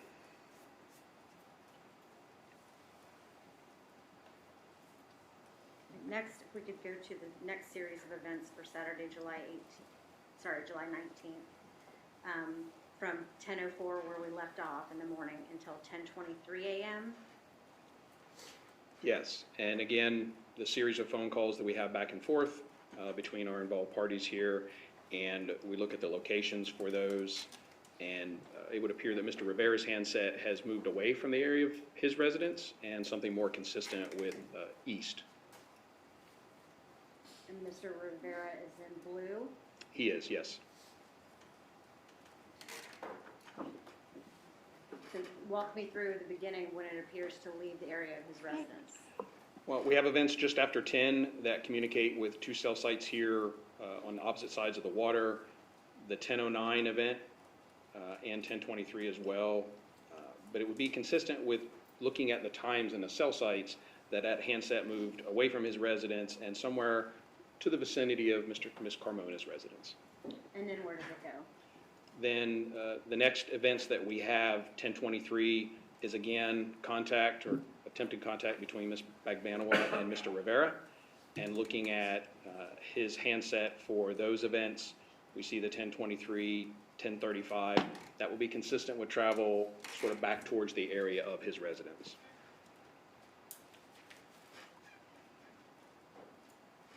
After this tower, can you come zoom back out a little bit? So Rivera's handset near his residence goes near Stephanie Carmona's residence and then returns back to his residence. Correct. Approximately what time does his handset appear to be communicating with the towers at Stephanie Carmona's house? Around the 10:23 timeframe. And remind me, when was the last time any of these parties attempted to contact Sigfredo Garcia? 10:23.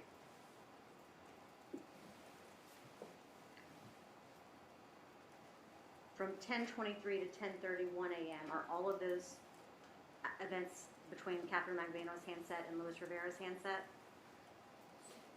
These three, there's an additional number that attempts to contact Mr. Rivera, but the two events, 1023 and 1031, are between Ms. Magbanoa and Mr. Rivera.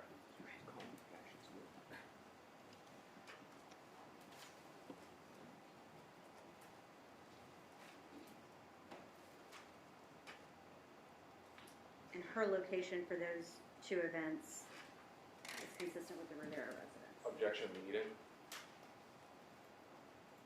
State your question again, please.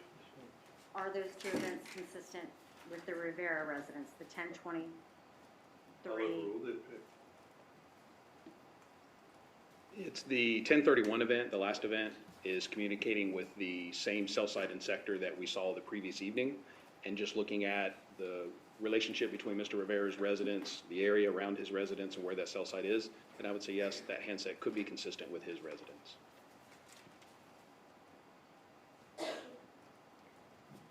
Do we have any events with location information for Catherine Magbanoa's handset from 11:32 until 11:22, or approximately 50 minutes? It's the 1031 event, which ends at 1032, and it both begins and ends on that same cell site and sector we looked at. And there's no other events on her handset with any location information until 11:23. And are there any events between Magbanoa's handset and Rivera's handset for that same 50-minute period? There are not.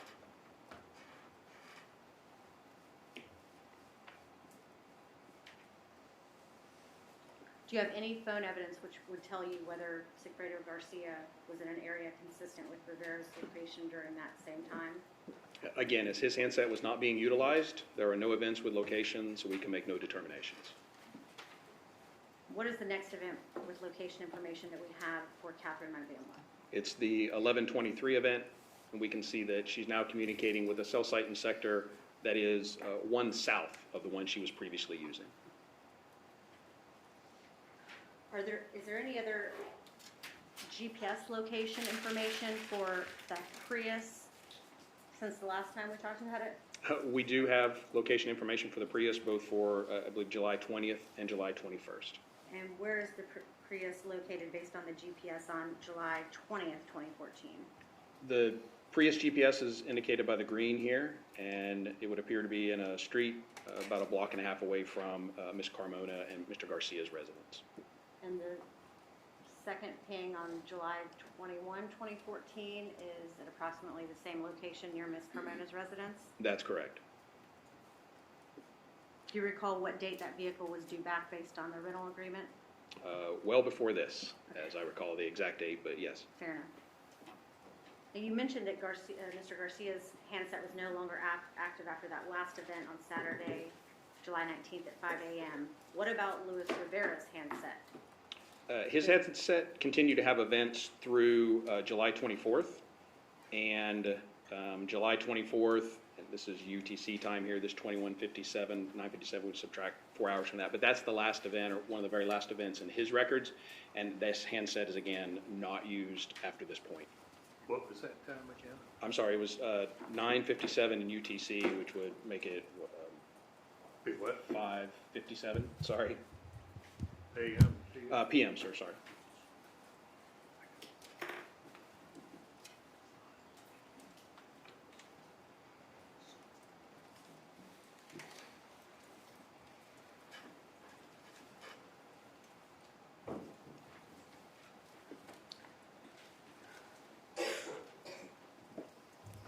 May I approach, Your Honor?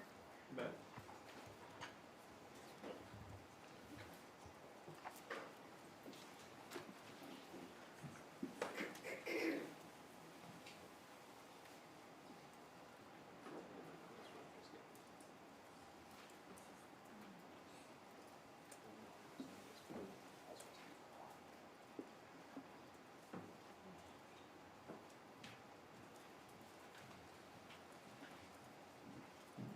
Showing you what I've marked for identification of States Exhibit 97. Yes. Is that a summary of the call activity that we just went through between the parties the morning of Saturday, July 19th, 2014? Yes, it is. Objection cumulative, I believe that that same document is contained in the other items that the state has already entered in.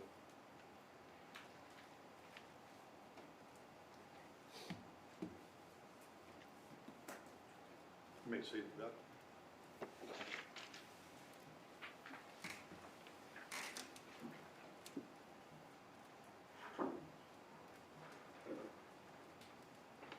I'll look a little bit.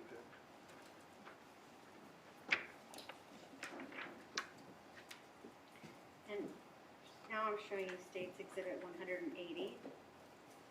Is this an excerpt from the call records that are in evidence in this case, limiting that data for those phone calls to those between Catherine McBanwa and Sigfredo Garcia on the June 2014 trip? Yes, it is. What number did you say? 180, 80? I thought 180 was the conversation with the, You're right. what's that? You're correct. You're correct. June calls are 181, but June calls 181 July. 181 and 182? It's okay. I apologize, Your Honor. 181. Yes, sir. So 181 is the excerpt of the June calls, June 2014, just between Catherine McBanwa and Sigfredo Garcia. Yes. And now I'm showing you State's Exhibit 182. Is that an accurate excerpt from those voluminous phone records showing just the calls between Catherine McBanwa and Sigfredo Garcia for the July 2014 trip? Yes, they are. Your Honor, at this time I'd offer them in evidence as State's Exhibit 181 and 182. Objection. Without objection from Mr. Garcia. Same objection that I had before, cumulative.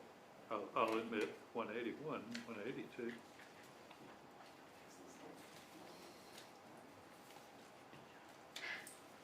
You had mentioned earlier,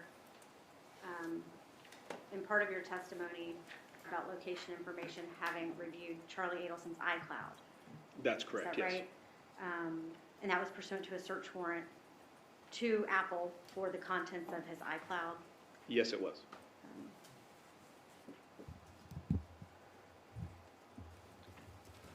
Briefly, can you explain what type of information is contained in those iCloud contents? Objection, Judge. Overruled. Just a generic explanation. Certainly, there are communication records in there, text messages, iMessage, direct messaging content, location information, call logs, pictures, contacts, pretty much anything that's in your phone can be stored in the backup. Can be stored in the what? In the cloud, it's a backup of your phone. And is the cloud in the cloud? The cloud is someone else's computer. But yes, the cloud is a remote computing service. There are all kinds of clouds out there, Google Drive. The iCloud is just one type and allows users of the iOS devices to back up their content or store content in another location for retrieval, synchronization, or safekeeping. So you've reviewed that in addition to all of the CDs I showed you earlier with the phone records for everyone in this case? Yes. Is there any evidence or proof of communication in anything that you've reviewed whatsoever between the Adelsons and Luis Rivera? No. Based on that same data, is there any evidence or proof of communication whatsoever between the Adelsons and Sigfredo Garcia? Just the one phone call, attempted phone call to Mr. Adelson, Harvey Adelson, is the only contact. That was the July 1, 2014 That's correct. call? Yes. Same question. Any evidence or proof of communication between Charlie Adelson and Sigfredo Garcia? No. Any evidence or proof of Charlie Adelson and Luis Rivera communicating? No. Based on the location information for Harvey Adelson, was his handset in Tallahassee on the date of the murder? It was not. What about Donna Adelson's handset? Was it in Tallahassee on the date Mr. Markel was murdered? It was not. And Charlie Adelson's handset, was it in Tallahassee on the date that Mr. Markel was murdered? It was not. May I have one moment, Your Honor? Ma'am?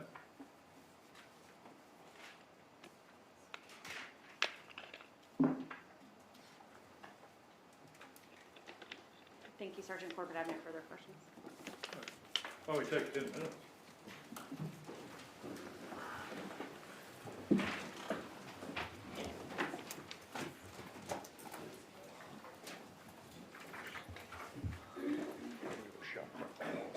Either side, anything? Yes, Your Honor. Yeah, we'll stay in session.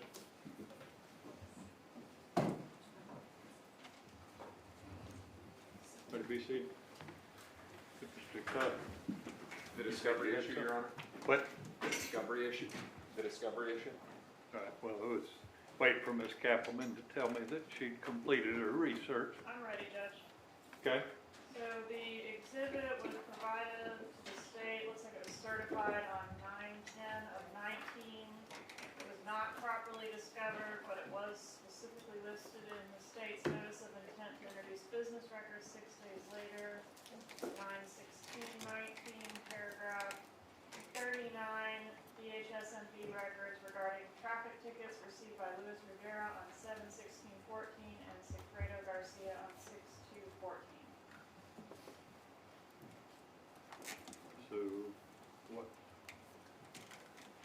why was it not discovered? I can't. Put in discovery when you got it, September 10th. Well, I wasn't ready to file the notice of business record. I listed it in my system as discovery, but I can't prove where it was ever sent, so I can't tell you the answer. And yet. you had mentioned some highway safety records. Yes, but I can't prove where any of that, I can't show you an email where it was sent to them. So the only thing I Can't what? can I'm prove sorry. for sure was sent was the notice of intent to introduce business records.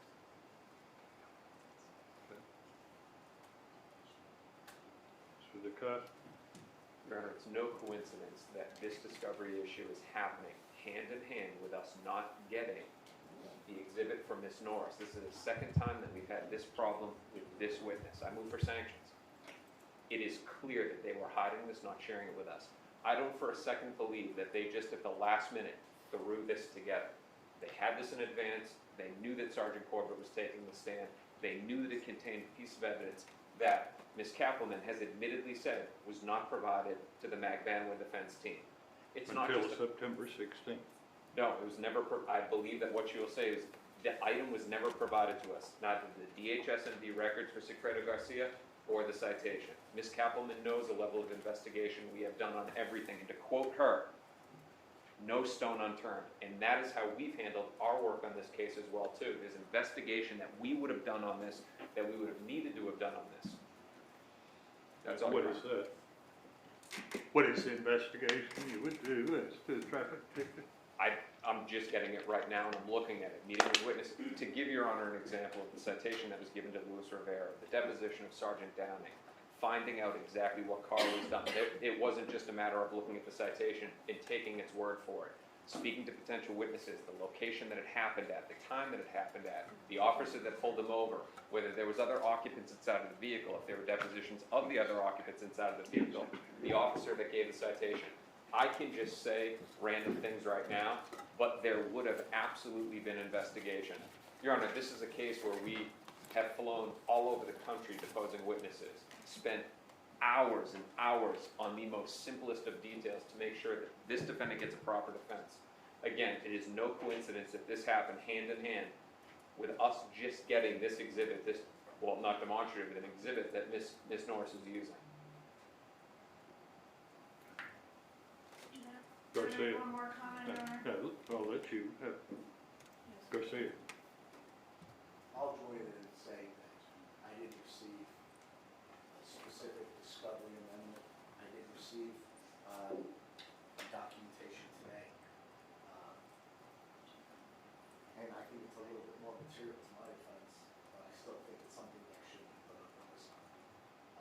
Detective Downing's, I apologize, Trooper Downing, that citation was given a long time ago. I was with Mr. DeCoste when we took Trooper Downing's deposition because there was a specific area we wanted to explore. This is something that I would have definitely been part of a deposition of because there's certain material that should be moved. So I joined on the journey. What did you want to say, Ms. Captain? just that I invited the defense to view the evidence in my office on 9/18. The state's exhibit 122 was marked and available for viewing at that time. It was marked and available for viewing when Your Honor invited the defense to come view it on the first day that we met here, and then I think you reiterated that last night, and we did stay behind last night after Your Honor left the bench for the defense to review the evidence again. Now, I'm not saying that this was done properly, I'm just saying there have been a lot of opportunities for this It item. was the ticket and the things they saw last night. Yeah, State's Exhibit 1. Would y'all sit down, please? Don't be, we're not gonna start being rude here. It was. Okay, so who looked at the stuff? Mr. Zanganeh and Mr. DeCoste both stayed behind and looked through. I put the discs, I cleaned off this entire desk. I put the discs, the binder that contained photographs, and the binder that contained documents, any items that had not yet been introduced into evidence. And they looked through all of them. It includes State Exhibit 122. Yes, sir. Let me see the document, please.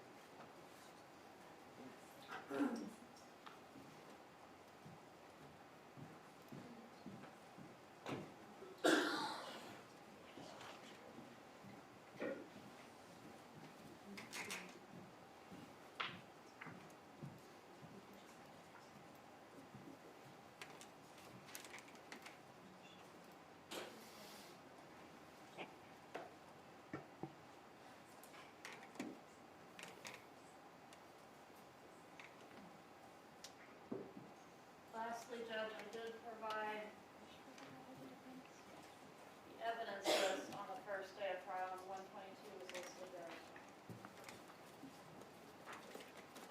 Your Honor, may I respond? You may. I did receive an email from Ms. Kappelman saying that items were available to view in her office. I responded to that with a question saying, what now? Because it wasn't clear what she was saying to us, whether she's doing what prosecutors do, come and take a look at my file so I can avoid any accusations of violations of the discovery rules, or she was showing us exhibits. I never got a response. Yes, Your Honor has seen me for the past 2 weeks, for the past couple of years. I rarely get animated. I am animated right now for a genuine reason. Because that ticket was not present in that book yesterday. Your Honor, to add on now having a moment to actually look at the citation, other investigation we would have done, it's obviously an issue for the defense whether Luis Rivera was driving that vehicle alone on that day and that trip. There are several routes along this area that we would have pulled surveillance information, whether it's available or not, understanding time has passed, to pull surveillance to see who it was that was driving the vehicle, specifically from the Florida Department of Transportation, for any tolls that it had taken. Unfortunately, no, I would draw that because we had that for the vehicle and we actually did do that. But as to the route that it was taking on that day, because of the location of the citation, we could have pulled surveillance for many adjoining businesses. But just to emphasize, it was not present yesterday.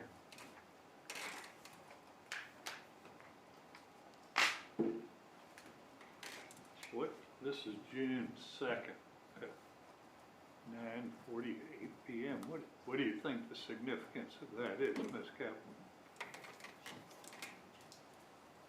It's the state's theory that this initial rental car was returned in exchange for the Nissan Sonata that ultimately came to Tallahassee for the first trip because of this ticket. I don't think it's that significant. I'm not sure, I mean, it was just of interest that Mr. Garcia got that rental car, Mr. Garcia got a ticket in it. He got the ticket in Miami, so I don't know. Which vehicle is this? This is, So, says a silver Nissan, and there's a tag number, CKV I-85, that's the first car that was rented. This is one where the rentals were changed after a couple days.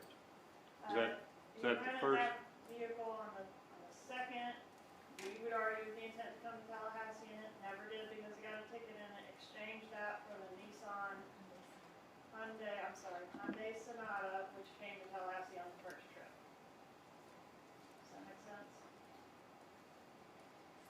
This is the one that Rivera's records name shows on the rental, or is this the one Garcia's name shows on the rental? Garcia's name shows on the rental, for both that vehicle and the one that he exchanged it for, which came to Tallahassee. I frankly don't see the great significance of it. I'm not gonna admit it at this point in time. We've got a couple other 2 days of trial. If y'all decide it needs to be, that it's overly real significant, then need to give the defense some opportunity to review it and figure out what the significance of it is. We're just not gonna get into it at this point in time. Yes, sir. What else we need to resolve? Your Honor, if I make as a court exhibit the demonstratives as court exhibit C and D that I presented on Sergeant Corbett's directives now? Okay, and those are not to go to the jury, Correct. right? Same objection, Your Honor. We have not had proper time to digest these items. It just be them being made part of the record, so I would assume you want them to be part of the record. You don't want them to be part of the record. Wiser attorneys at the table are telling me I do, What- so I'll withdraw Right, it. I mean, this is not to go to the jury, this is to make a record, so there would be a record of what was shown, less the portion relating to the ticket was not shown in there. And I took that part out so it would accurately reflect what was shown to the jury. Okay. All right, anything else? Yes, sir. All right, take about 5 minutes.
that is consistent with the number that he has, right?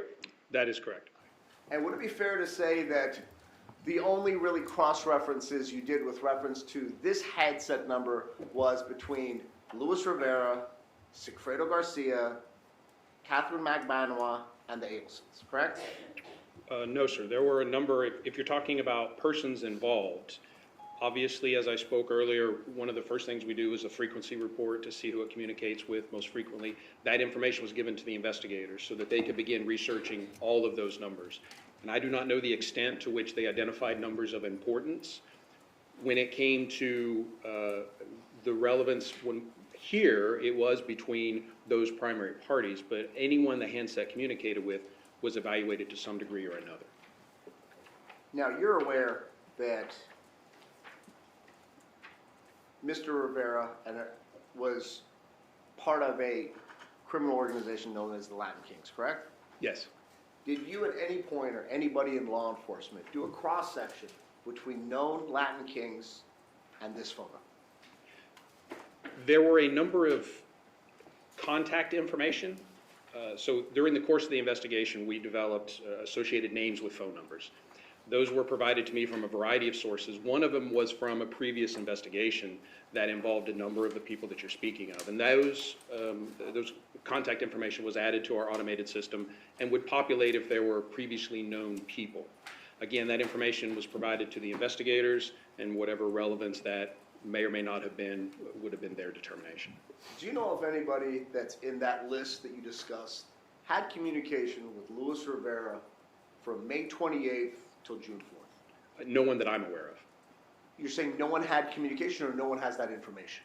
Oh, I'm sorry. May I understand your question? Let me rephrase it. I'm sorry. So you indicated that there's known Latin Kings that were communicating with Luis Rivera, right?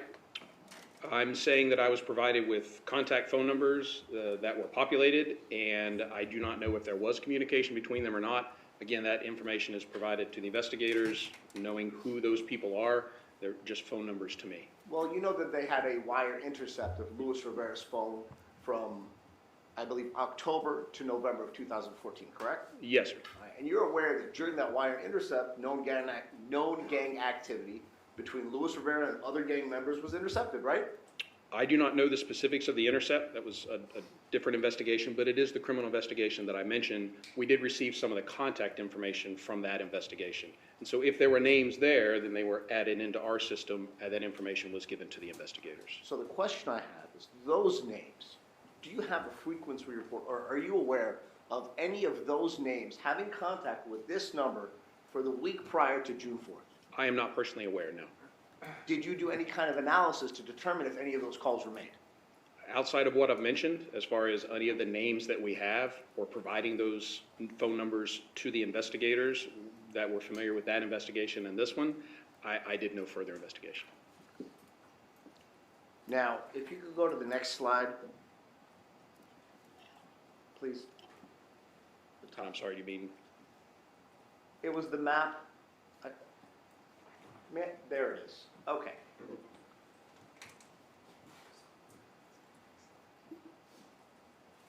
On the bottom right-hand corner, at 1:40 a.m., that is a ping for Luis Rivera's phone, correct? It is a cell site that his handset was utilizing, yes. Well, and every reference I make is with regards to a cell site indicating or activating to a number associated with Luis Rivera, okay? Yes, sir. The next one, at 3:13, that's also a ping for Luis Rivera's phone, correct? Let me clarify one thing for these overview maps. There may be multiple activations of that cell site, of one particular cell site, and all of those events, there may be 4 or 5 of them together, all of those events will be shown at once on this. And the labeling works so that only the last event you're going to see. So if we want to talk about specifics, this is a very general overview map. If we want to talk about specifics, then I can look in here, and this is actually only one event at 1:40 a.m. I just want to make sure that there may be more than one event that communicated with a particular cell site, even though there's only one dot on the map. Let me kind of, maybe I'm asking it too complicated. All these little, can you expand the map, Sergeant?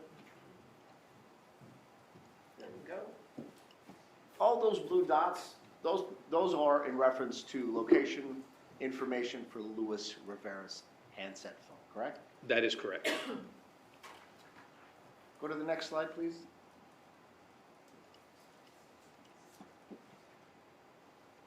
This is the following day, correct? It is, yes, sir.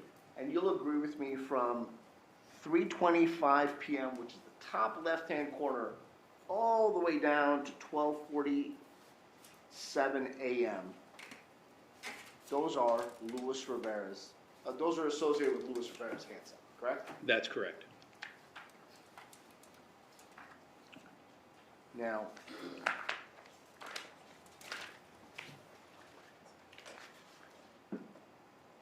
Judge, I'm going to ask to approach so I can show the witness, with all due respect, which slide I'm referring to, if I may, Your Honor. You may. If you could be kind enough to pull this up, Sergeant.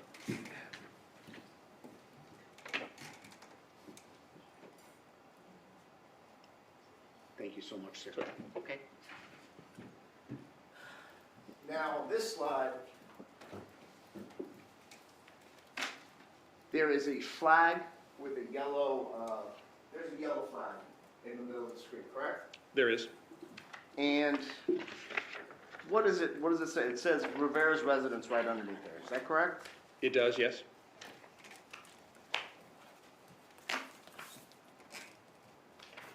And you have testified to the members of this jury with relation to that location being where Luis Rivera lives, correct? Yes, sir. If I may, Judge? You may. You could be kind enough. Sergeant, I apologize. Whenever you're ready, let me know. Yes, sir. If you could pull that up for the members of the jury.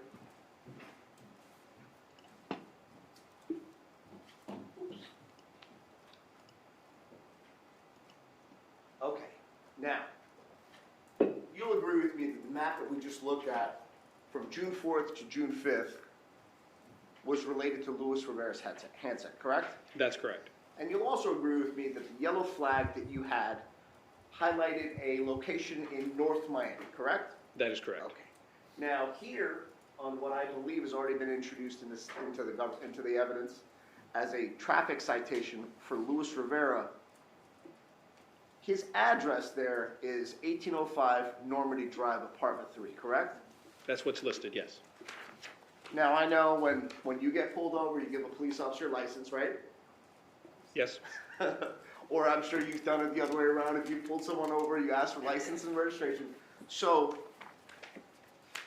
in addition to that, we have a car rental agreement, correct? We do. Okay, and that car rental agreement that I'm referring to is when Mr. Rivera rents a Prius in this case. You call that? Yes. There we go. And if you could, I don't know if you can highlight it, if we could just look at the top right-hand corner, I'm sorry, top left-hand corner. That appears to be Luis Rivera writing his name, correct? I'm not familiar with his handwriting, but it is a handwritten, his name, yes. Correct. And underneath that, which address does Luis Rivera himself on this car rental agreement provide as his home address? The 1805 Normandy Drive. And that would be consistent with what's on his driver's license. Is that correct, sir?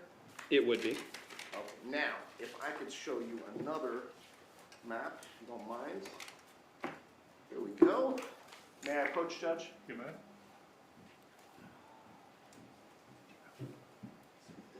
Sorry, I don't know. Is there a number here? No, there's not. Just give me the date, 15? June 15th. Okay. That one.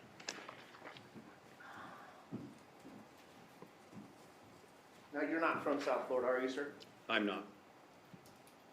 And just to refresh everyone's information, the address is 1805 Normandy Drive. Is that correct? It is, yes.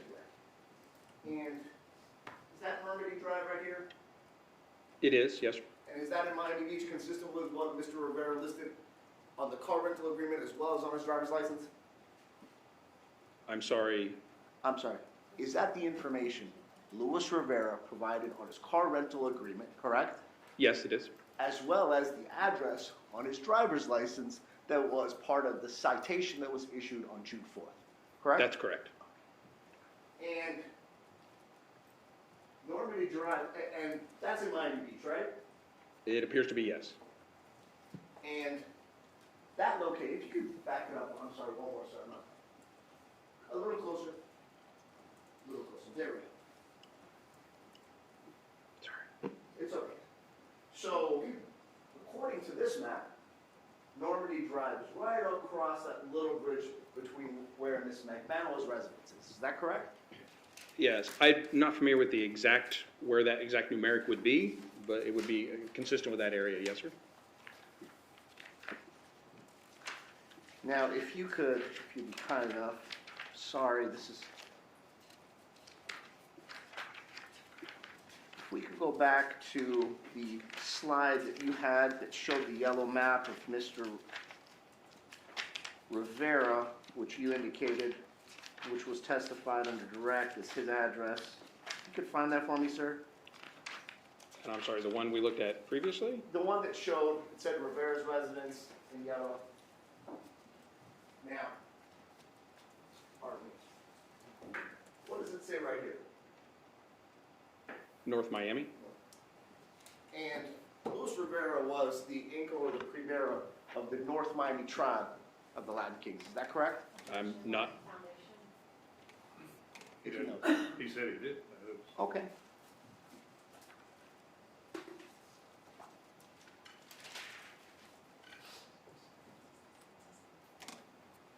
Now,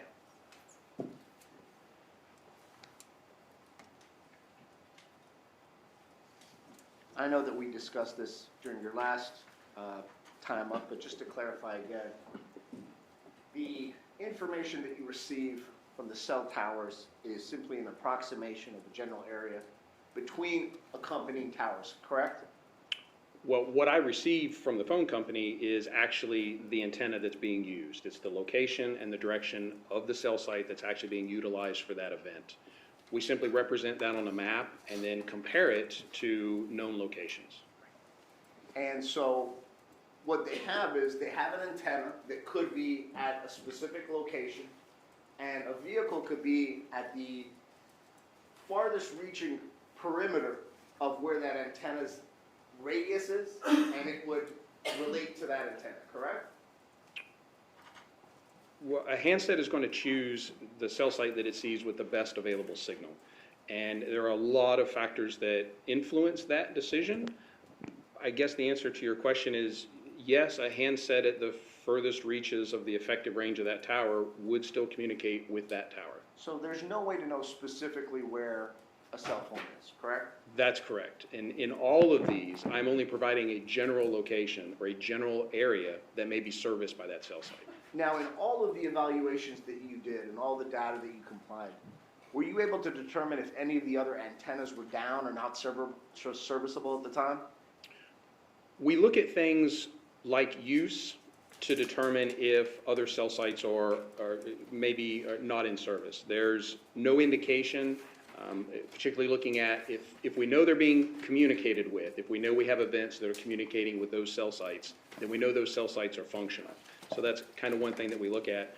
But again, we're only looking at a very general location of where that handset is and asking if the location of interest may be serviced by that particular cell site and sector. And that's all we're attempting to do. So you'll agree with me that you can't tell who's using a specific handset at the time other than the numbers being used, correct? That's correct. And based on the records that you have, you can't use, or you can't prove through your phone data or through the cellular records that Mr. Garcia was on the trip in 2014, correct? In the June trip? That is correct. We have no location information for his handset. Now, let's go to the July 18th date, if you would, please. There was two pieces of activity related to my client's handset. One at 9:36, correct? Yes, sir. You mean the morning of the 18th? Yes, sir.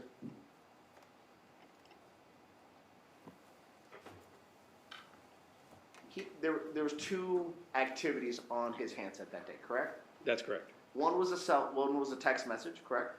That's correct. And the text message was incoming, which means somebody sent it into Mr. Garcia, correct? That's correct. Did he respond to it? It was a notification. As we spoke last time, it was not a full phone number, and I believe that was a notification sent to him. Okay. Then there was a phone call that came into him, correct? I believe so, yes. And could you tell if that went to voicemail or if that was picked up? I don't recall, but regardless, the duration was extremely short at 7 seconds, as we discussed. And there was no more activity on Mr. Garcia's phone until 12:30 something, correct? No active activity. There were incoming calls, but there was nothing active done with a handset until 12:30. That's what I'm referring to. There was no Yes, sir. active activity. Correct. Not any passive activity, right? Correct. You did a frequency report on my clients, on the number associated with my client, correct? Yes. And who was the most frequent person that he spoke to? Ms. Magbanor. And that was from when to when? Well, I believe that holds true from just about any period of time. The initial response that we looked at was for about a 2 or 3 month period, if I remember. We can pull it up if we need to be specific. Well, would it be fair to say, Sergeant, that it was not uncommon for there to be a substantial amount of communication between my client and the mother of his children? That's correct. Now, just one more time, and I hate to beat a dead horse. May I approach, Judge? Pull up the registration card.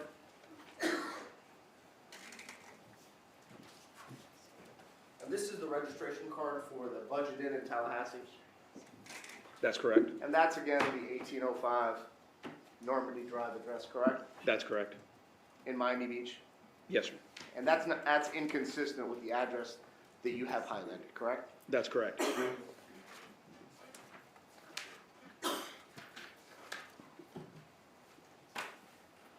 Give me a second, Your Honor.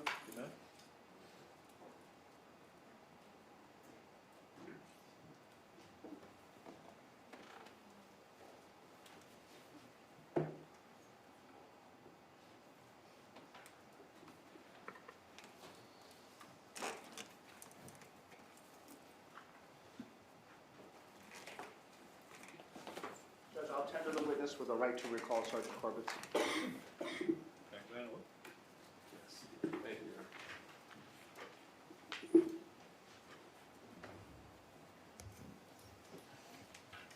Hello again, Sergeant. Hello. Your Honor, may I reposition this just a little bit to the left? All right. Call detail records versus geolocation. Yes, sir. It's late in the day. I know that this is your expertise. If you could explain to the jury the difference in between call detail records and geolocation. Well, I think when you speak of geolocation, you're probably talking about real-time location of a handset. Let me ask you a question. Yes. Sorry to cut you off. So, my iPhone has Find My iPhone. Is that geolocation? Yes, I think geolocation is kind of a broad term, but when we're talking about the call detail records, and I believe I can answer this, what you're asking, the call detail records are historical events, and they provide for us the location of the cell site that the handset was communicating with. When you're talking about applications like Find My iPhone, or where law enforcement is able to actively obtain the location of a handset, then we're talking about not the location of the cell site, but the location of the handset itself. And that information comes from a variety of sources. It could be from the cell network, it could be from a GPS receiver in the handset, it can be from Wi-Fi access points. There are a number of things that allows the handset to determine its location and then communicate that to us.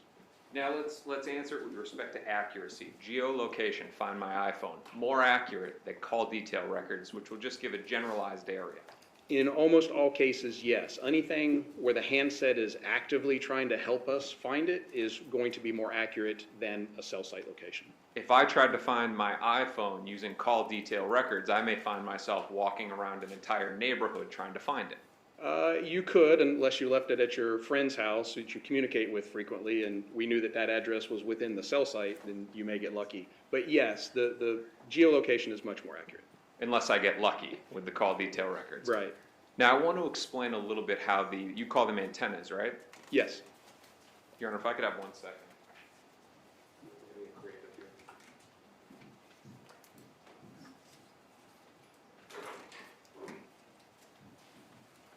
Steve, do you mind if I borrow your keys? Not at all. Sergeant, if I were to drive north on Monroe, maybe about 2 miles, I see one of these antennas, right? Several, yes, sir.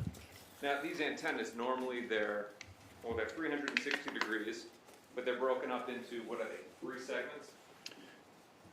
It varies by cell site, but generally what we see is, yes, they are divided into 3 sectors. Now, with the demonstration that you had here today, I saw that at a lot of the points there's 3 arrows. That's correct. Does that mean that there's 3 antennas and each of them are 120 degrees? Well, there's more than 3 antennas generally between transmit and receive, and they are not always 120 degrees. We will see a lot of cell sites that are not exactly 3 equal segments. The antennas are oriented towards the best service for that population area, and it is not always 3 exactly spaced azimuths. So all these, now you use the big azimuth, what's that? I did. That's the direction. When we talk about azimuth, that is that 360 degree circle. That is the degrees in which that antenna is facing. So if one of the antennas has 3, or one of the towers has 3 antennas, it's going to be 120 degrees, 120, and 120. No. What's it going to And be? that's what I'm saying. It depends by cell site. Of course you, go ahead. They are all different. A lot of them are exactly that, 3 equally spaced sectors. But we also have a number of cell sites that are not that perfect 3 equal segments. And again, those antennas are oriented in the direction to provide the most service. Now, in a bunch of your slides, you had a tower and you had an arrow. Yes. Can you go to one of those?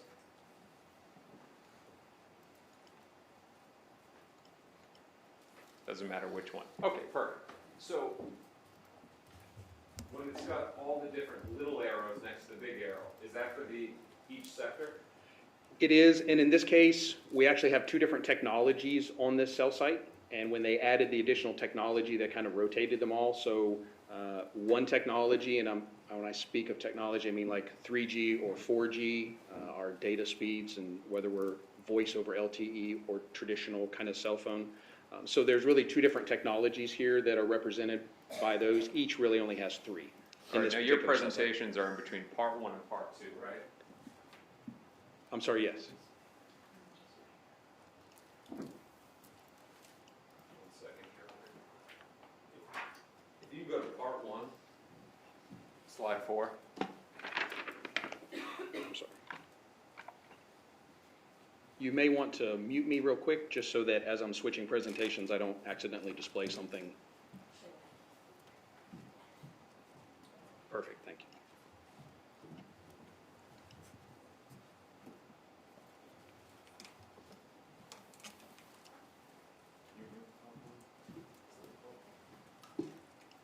And I'm sorry, you were wanting to go back to my original presentation from my previous testimony? No, today. Oh. There's two parts for today. I see. Let's go to the first one, which I believe was in June.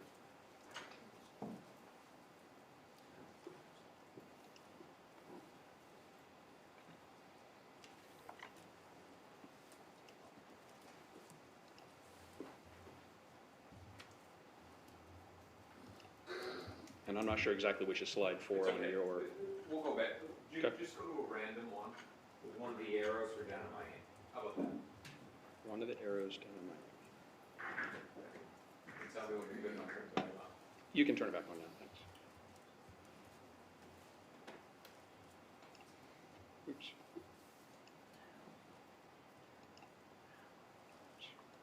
It's dead by anyone, so.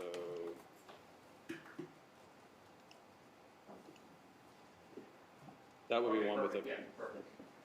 Your Honor, if I can approach the screen? All right. Now, Sergeant, just to explain to the jury, that wouldn't be accurate as to the width of that sector, that arrow. That's just a generalized direction that you're giving, right? That is correct. That is just, well, it's accurate to the direction, That arrow is pointing the direction that that antenna is facing. It does not represent the width. And as we talked about when I was here last time, we look at where those sectors are oriented, and we estimate that somewhere about in between, about halfway in between where those sectors are pointed is where we would expect a handset to transition. So for example, here on our easel, if we have one of these sectors that's at 120 degrees, it wouldn't go in a straight line out from it. It would expand the width, right? That is correct, yes. All right, now, our antennas fall on that. Now, these aren't set up right next to each other. Many times, based on where they're set up, they're miles away, right? That's correct, yes. Now, in a dense place like Miami, you would agree that these are miles and miles away from each other. What I see generally here, and this is actually the layout of the towers, they're about 1 mile to 1.5 miles apart in most cases. So it wouldn't be right next to it, it would be, That's correct. okay, we're gonna have to set up Now, another. which system are you showing here, Sergeant? This is the cell sites, the Sprint cell sites from 2014. Yes, sir. All right. Now, we'll come back to this in a second. Let's just talk about, and you said it, what you're here to do and what you're not here to do. You're not here to give an exact location like find my iPhone, right? That's You're correct. You're here to include and exclude locations. That is correct. The state came to you, they asked you if a certain handset could be at an address during an event, right? That's correct. I believe that you said it to co-defendant counsel that you're not here to make a determination of how close the phone is to the actual tower. That's correct. And again, these towers are miles apart from each other. They are. It could be right up next to the tower, or it could be almost to another tower. That's right? correct. In a nutshell, you're here to say that the handset could have been within the range of that tower, right? Well, the handset was definitely within the range of the tower because we know that it communicated with that tower. But is more specific than that? No. So, let's use an example. I'm going to have to set it up for this. Your Honor, if you don't mind if I set up another one? Sure. So, we're miles away now. We have another tower.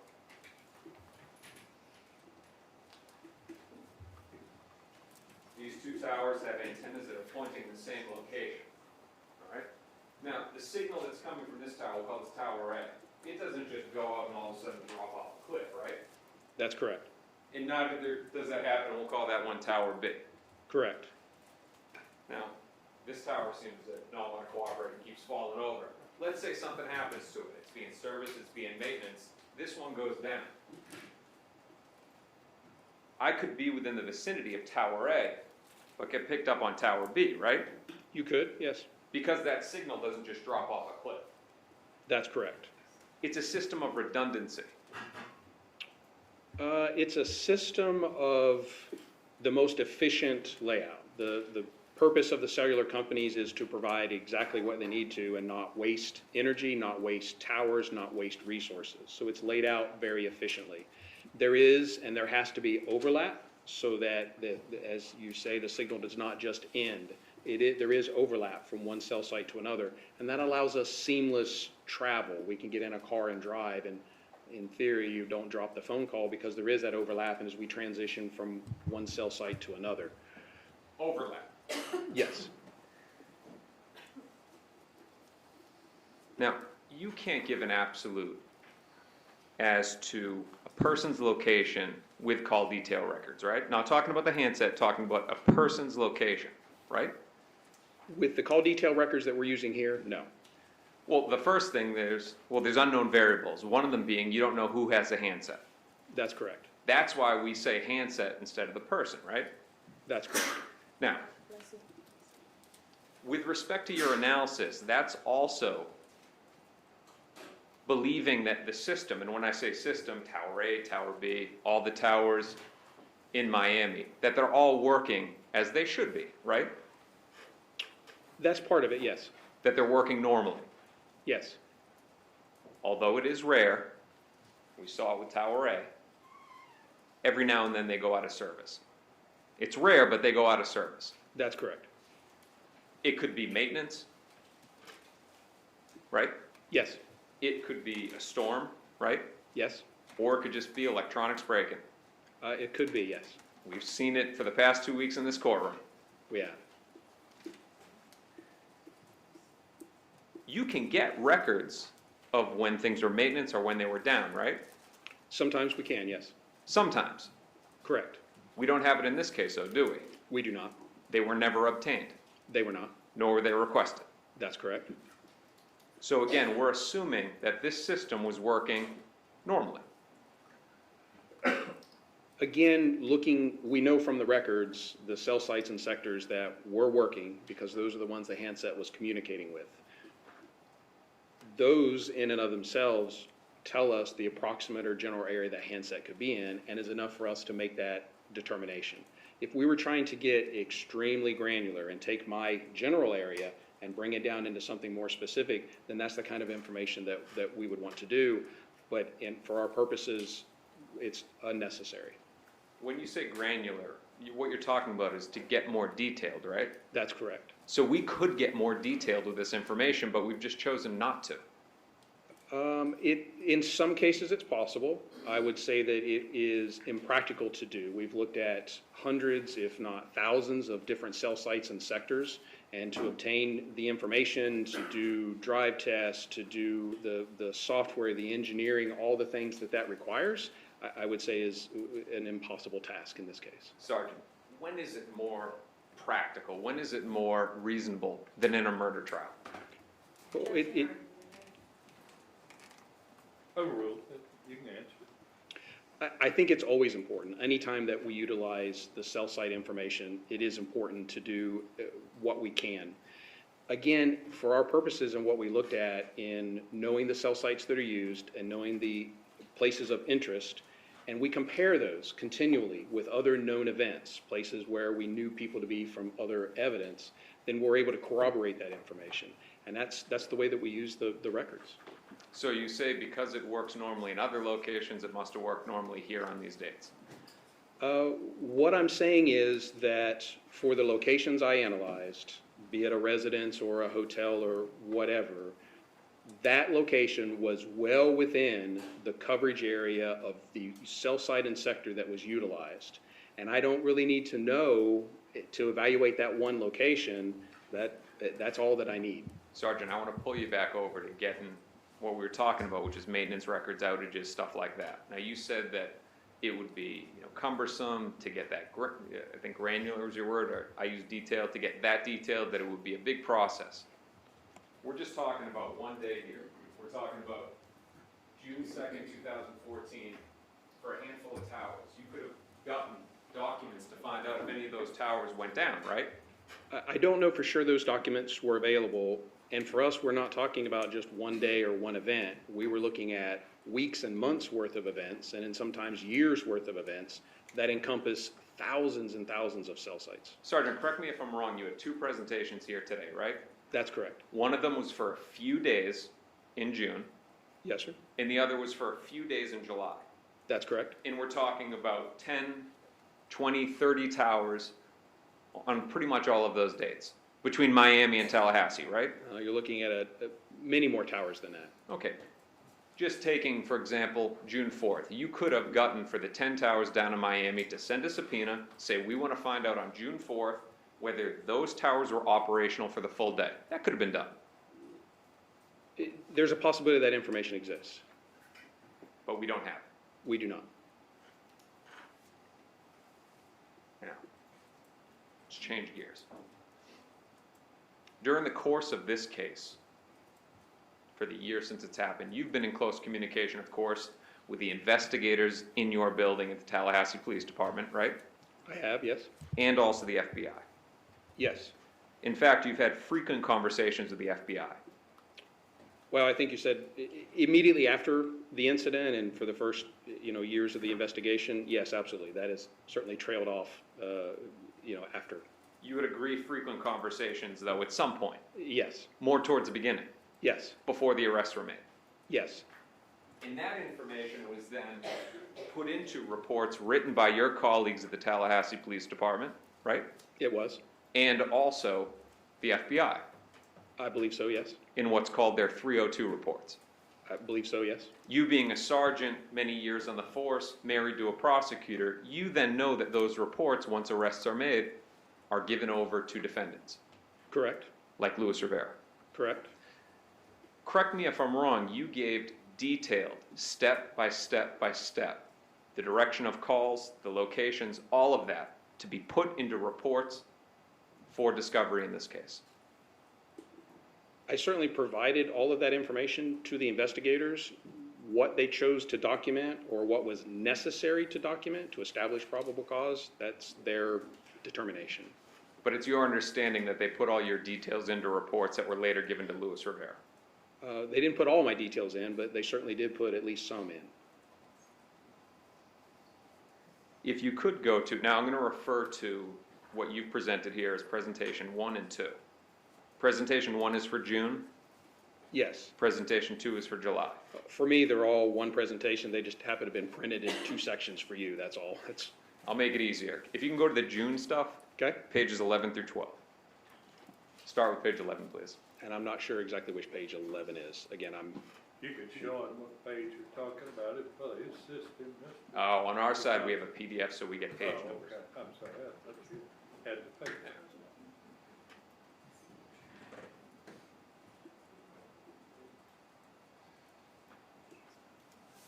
I can approach?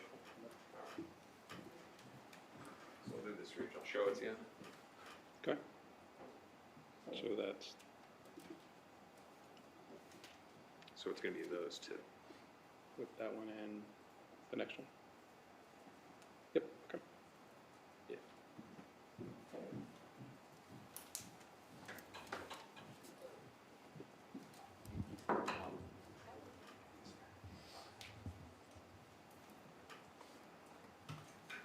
Okay.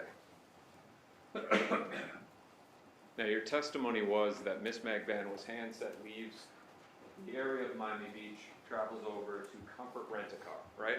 To the area, yes. And you know the relevance of that to this case, Yes, because a car was rented at Comfort Rent-A-Car. that's correct. All right.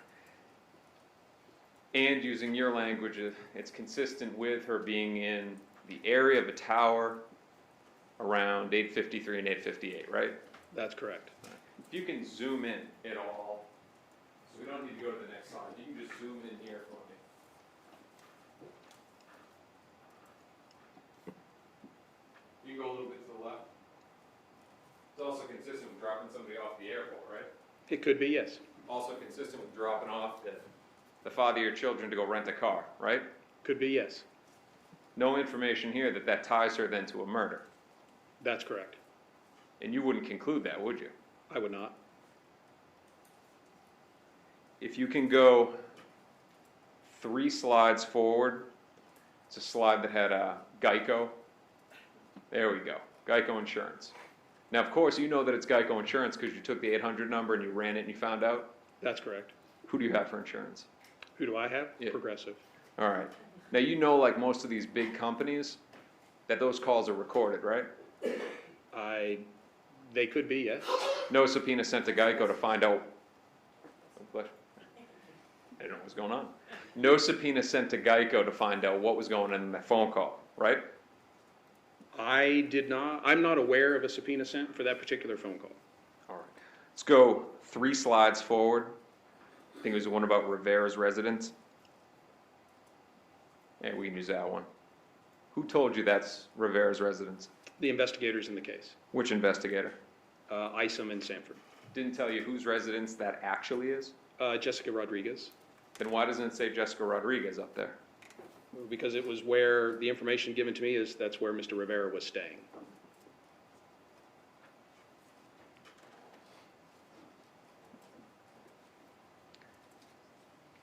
If you could go forward, give me a second.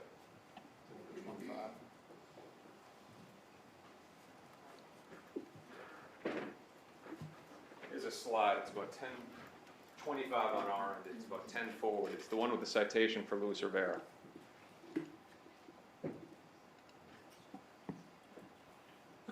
This isn't the only place in this case where this address shows up, right? That's correct. It's it repeats itself more in the discovery in this case than him staying at Jessica Rodriguez's house, right? As far as, and again, the information given to me by the investigators is based upon their interviews, their research, their information. And regardless of what it may list on a driver's license or list on an application, where he's physically laying his head at night is determined by more than just paperwork.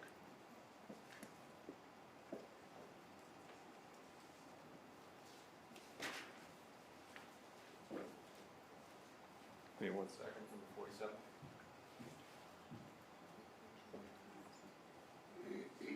Yeah, Sergeant Corbett, could you punch in the Normandy address on your computer so that we can see that?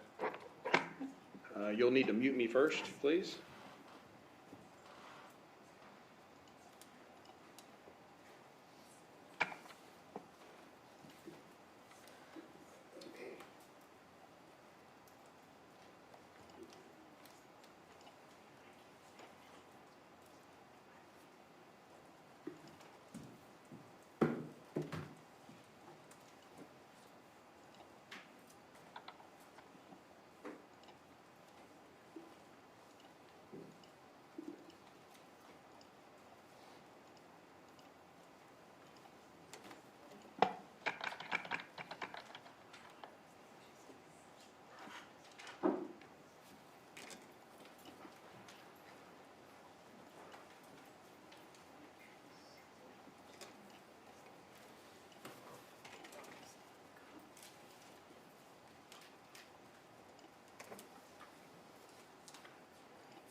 All right, sir.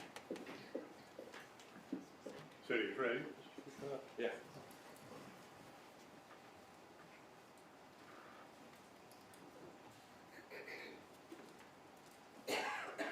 So this is a clean map, but this would be the address listed for the 1805 Normandy Drive. You can zoom up.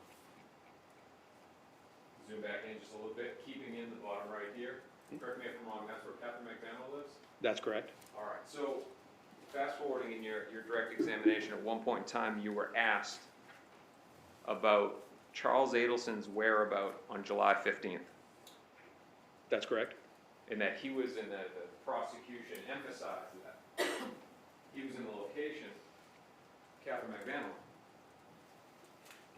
That's correct, yes. These towers are miles apart, right? Yes, they are. Luis Rivera lives just around the corner, right? Yes. Where does Maria Rivera live, his sister? I do not know. You're not aware that she lives in the same neighborhood? I'm not. What about Luis Rivera's mother? I do not. What about the mother of his other children? I do not. Would you agree with me that the information that you have as the whereabout of Charles Adelson on 7/15 is also consistent with him being at Luis Rivera's house? Certainly the address, this Normandy Drive address, could not be excluded from that cell site. That's correct. So it is consistent with him being at that address? Yes.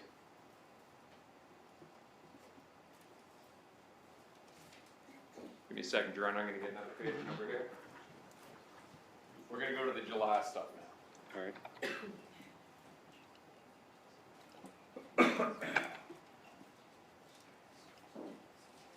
And for me, it's the 9th slide. Yeah, again, I'm sorry, my presentation doesn't have page numbers. What page number is? If I can just approach a witness, I can show.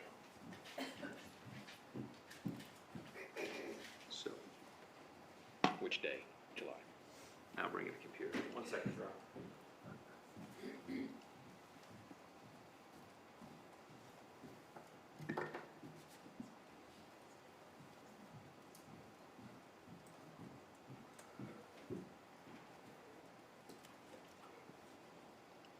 Yep. All right. This is a summary, right? It is, yes. This isn't accurate for all the communications by all these people for those days. That's correct. It is filtered down to the persons of interest. For instance, Captain McVanwa, in between the communications between her and Charles Adelson, had a bunch of other communications with other people. She may have, yes. We can certainly go back to the raw records and look at those.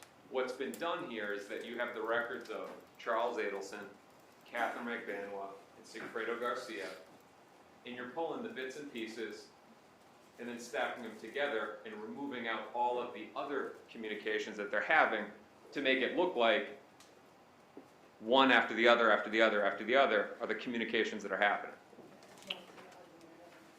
Sustain.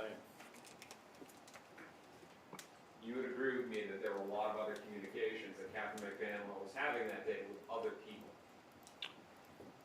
Yes, there were. Now, at one point in direct examination, you said that certain communications on July 14th and 15th were consistent with her having dinner with Charles Adelson. That's correct. And again, you get that language, you get that statement because you also have all of his iMessages for around that time. I don't know if we have all of them, but we certainly have a significant number. Now, none of these phone calls are recorded. That's correct. You don't know what's being talked about. That's correct. But these text messages help put into context some of those communications. They do.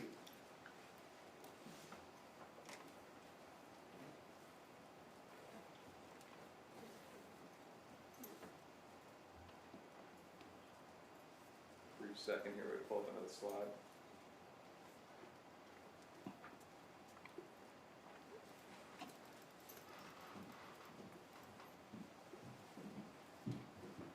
Yes, sir. Yes, sir.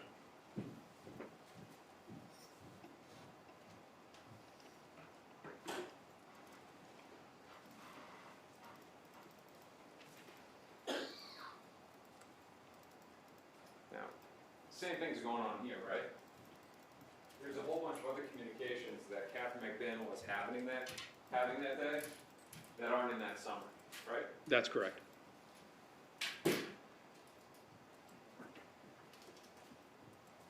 Do you have anything to present to this jury that shows any other days, random days, as to the type of communications that were being had in between Catherine McBanwa and Sigfredo Garcia, and Catherine McBanwa and Charles Adelson?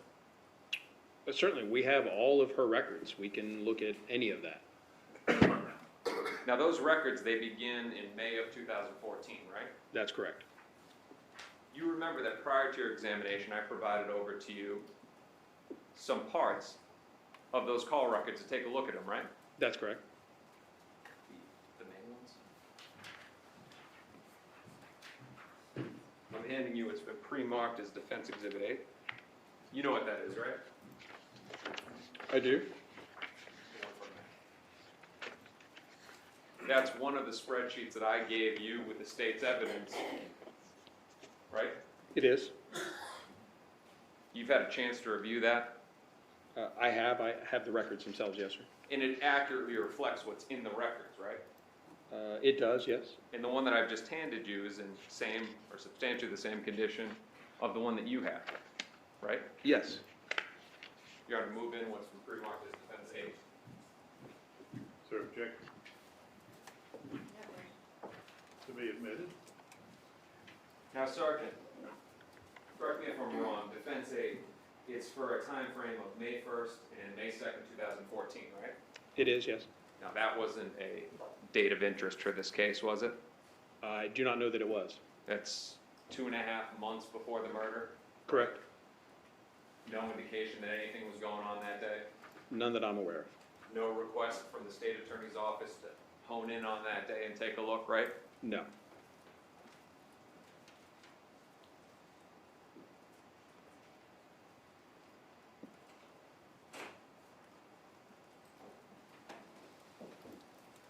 Now, what we've done here is that we've highlighted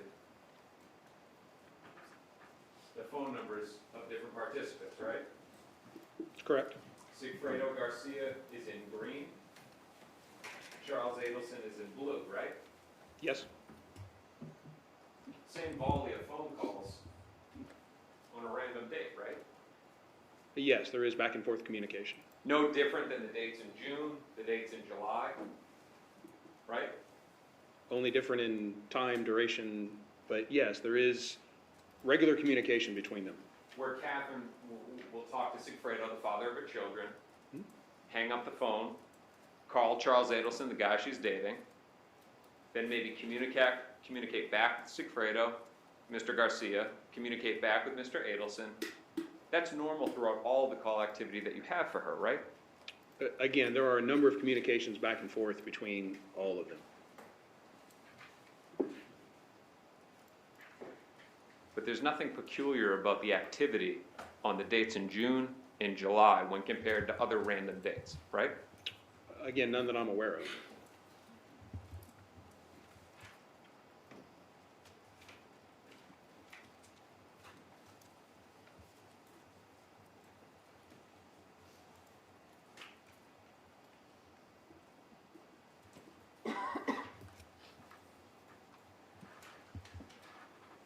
On your June stuff, you had a slide that showed the locations for the drive in June. Remember that? Yes, sir. Can you pull that one up?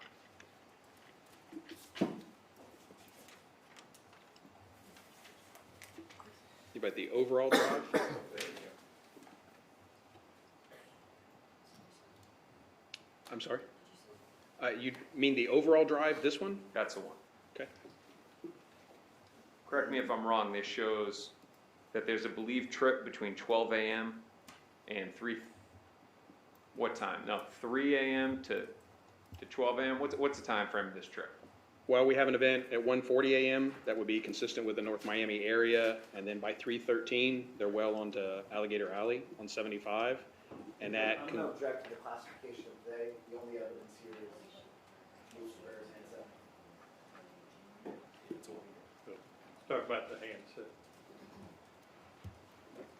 Yes, sir. And to finish your answer, the handset arrives in Tallahassee around 12:38 p.m. What's the span of the trip? There was a lot going on between the government and co-defendant. I didn't hear it. There would be at least 8 to 10 hours, probably No. 8 to 9 hours. What's the start time? The start time is somewhere after 1:40 and prior to 3:13. for those Arrival events. time? And arrival time was 12:38 p.m. I'm handing you with the 3 marks. This is defense 7. You know what that is, right? Yes, sir. That's another spreadsheet that I gave you for Catherine McVanilla's call records. Yes, sir. And those are the call records around the time of that trip, right? They are, yes. And those are in the same or substantially same condition they were in when you last reviewed them, right? Yes, sir. Move in defense 7. You do have a call that's repeating here. You've actually copied the 1 second, Jeremy. top 2, I think. I think this call was repeating whatever. I think you may have captured the top 2 rows instead of just the top 1. Move in defense 7. So objection? Yes, your document is inaccurate. Say what? Based on the testimony, the document is not accurate reflection of the records. Would it clarify within the foundation? Sergeant, the copy that I gave you, did it have that line on it? I believe so. I don't have that in front of me, and I'm just looking at the calls. 6-4. It appears just that the top call, the very first call on this list, repeats across the pages. Other than that, it would appear to be correct. Sergeant, do you have a pen on you? I do. Can you cross out what you think is repeated?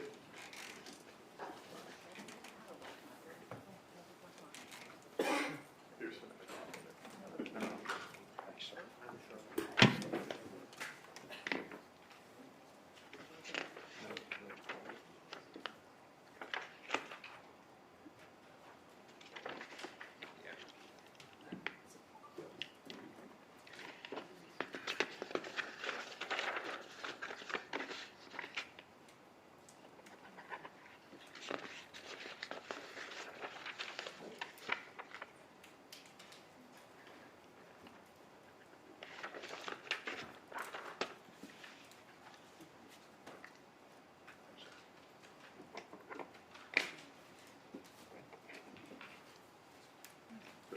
Say it's accurate now. Yes, sir.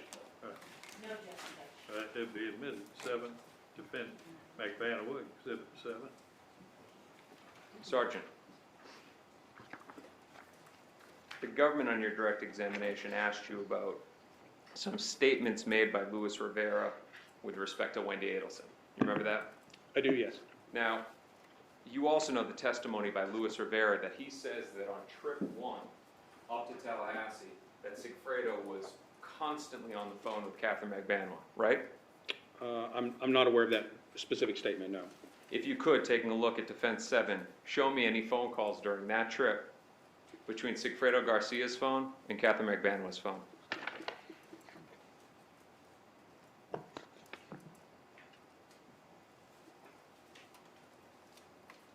You have calls on the 4th at 9:55. You have calls on, Sergeant, between the start time and the finish time. I'm sorry. I do not, I see 9:55 a.m. would be in there, so the 9:55 a.m. call, outbound call? Is that one phone call? I believe so in the time frame that you're asking about, yes. Is there a second phone call? I do not see one, again, in the time frame. And what is the duration of that one phone call? 29 seconds. Would you consider that to be constantly on the phone call in a, 8-hour drive? I would not.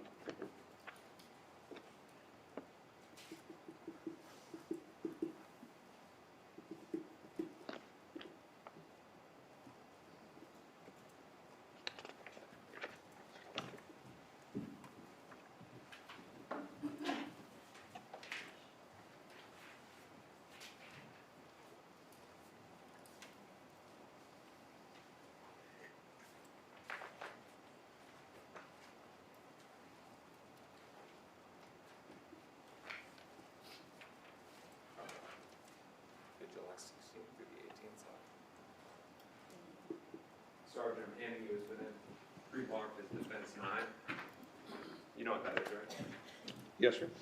Those are the same type of records for the trip between July 16th and July 18th? That's correct. And those are in same or substantially same condition they were in the last time you saw it? Yes.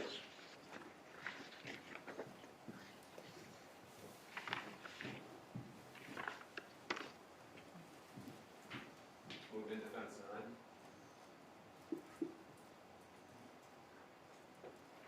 I beg your pardon, I'm sorry. Move in Defense 9, Your Honor. Is there objection? All right, be admitted.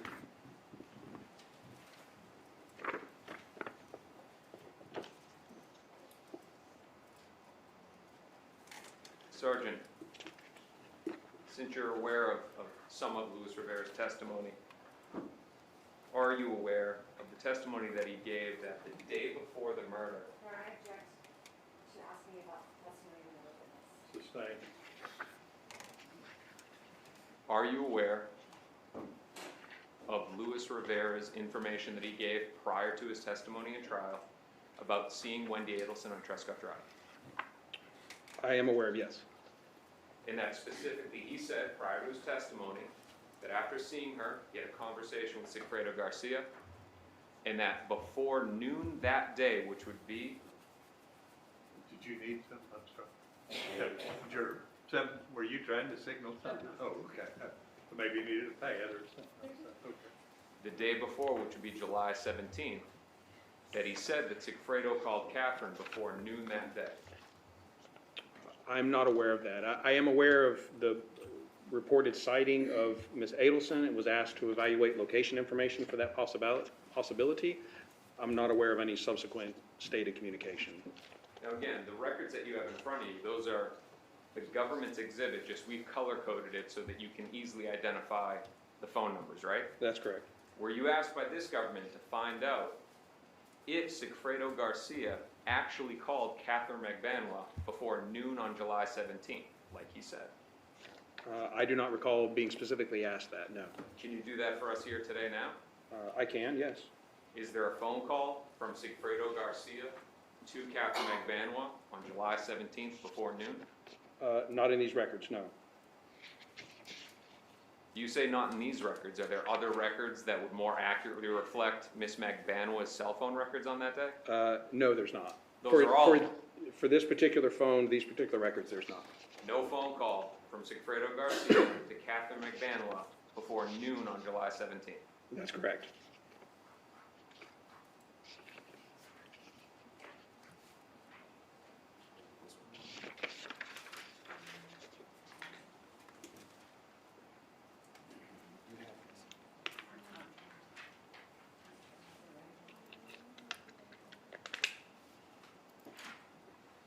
Brief second here, Sergeant.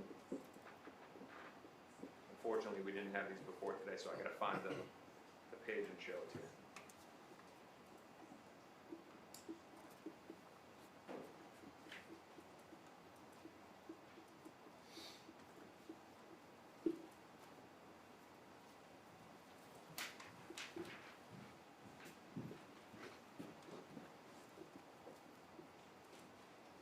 You know which one that is? I believe so. You're on the very first one. Yes.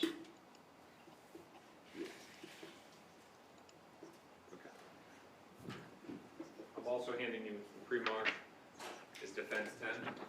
You know what that is, right? I do, yes. Those are the call detail records for Catherine McBanwell on July 19, 2014. That's correct. Color coded the same way as the other exhibits we've just shown you. That's correct. You reviewed them prior to today, I did, yes. and they're in the same or substantially the same condition that they were in the last time you saw them. Yes, They're the same records, right? they are. Now, Ms. Norris asked you questions about phone calls in between Catherine McBanwell and Luis Rivera on the morning of July 19th. That's correct. You're aware that Luis Rivera has said prior to his testimony that on the morning of July 19th, Catherine McBanwell called me, right? I am aware of that, yes. Now, Ms. Norris asked you about this phone call right here. And you testified, yes, Catherine McBanwell contacted Luis Rivera. Correct. But what you didn't talk about and what you weren't asked is the phone call right before it. That the first phone call between those two was Luis Rivera calling Catherine McBanwell. That's correct. Is there a question? There was, I can ask it again. Wasn't a question, it was a statement. Who called who first? Mr. Rivera called her cell phone first, Not the other way around. not the other way around. Not like what Luis Rivera said. Well, I know generally what he said. I don't know the specifics of his statement, but as far as the records are concerned, what we see here, the first contact is from Rivera to McBanwell. And you agree with me that Ms. Norris didn't ask you about that? I don't believe she did.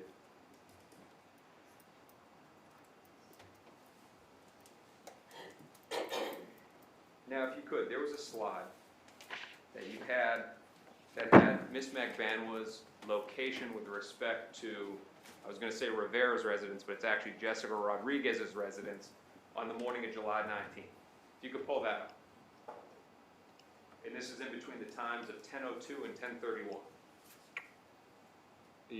So the 10:02 are in this one, would be the 10:02 events. If you're talking about the 10:31 event, it is this one. Actually, let's go to a different one. We're going chronologically. Pull this up. Yes.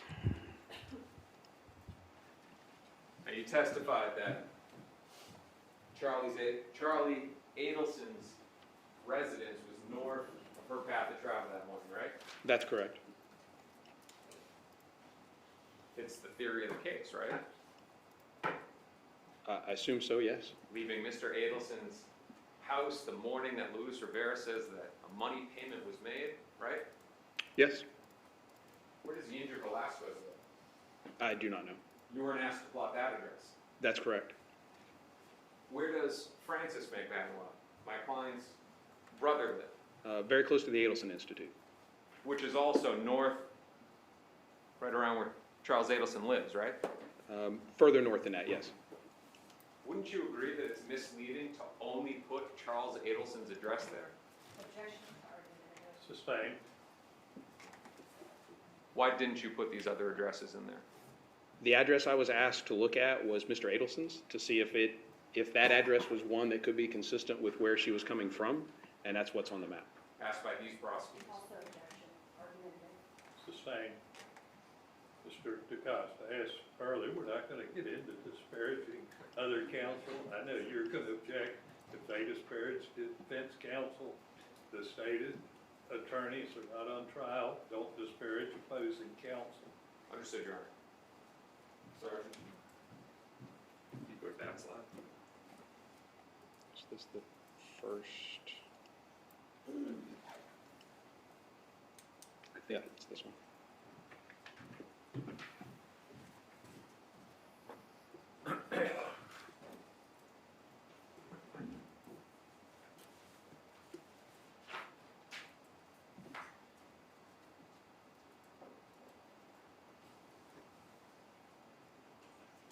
Sergeant, you have cell phone records for Luis Rivera for the morning of July 19th, right? That's correct. You have more than just the locations that are up there on that slide, right? We do, yes. You're aware that Luis Rivera says that before the phone calls of Miss McBanwa, that he was at a barber shop on Biscayne Boulevard, right? I'm aware that he was at a barber shop. On Biscayne Boulevard. I don't know the exact address of the barber shop. My understanding is that it's extremely close to his residence. To the residence that you have up there is Rivera residence, right? That's correct. Okay. You have his cell phone records though, right? We do, yes. And you were able to run his exact location that morning, right? Exact to the point of communicating with the cell site. I mean, it's a general area that I'm offering he may be in. You have his cell phone records for the morning of July 19th. Yes, Just like my client, you can look at that data to figure out his approximate location. that's correct. And his approximate location was not over in Miami near Jessica Rodriguez's house when those phone calls start. In fact, it was over on Normandy Address, right? And I apologize, which phone call started? I mean, he was earlier, the first events we have for these, then yes, I do believe that he is in a location consistent with where he was staying. After these phone calls, it will be consistent with his handset moving away from that area. And to be clear, during these phone calls we're looking at here, I do believe that he was near his residence. When these phone calls start with Miss McBanwa, he's on Normandy Aisle, correct? Specifically between Mr. Rivera and Ms. McBanwa, yes. Not at a barber shop over on Biscayne Boulevard. That's correct. Luis Rivera also said prior to his testimony that after he was at the house, allegedly with Miss McBanwa, that he and then Sigfredo Garcia go back to the barber shop. You aware of that? Not specifically. The data that you have, and I think it's on the same slide, where does Luis Rivera go after being in the general vicinity of Rivera's residence? I have not plotted that, was not asked to evaluate further into the day than this, but as I recall, his handset remains fairly consistent around his house, at least in the time frame we're looking at here.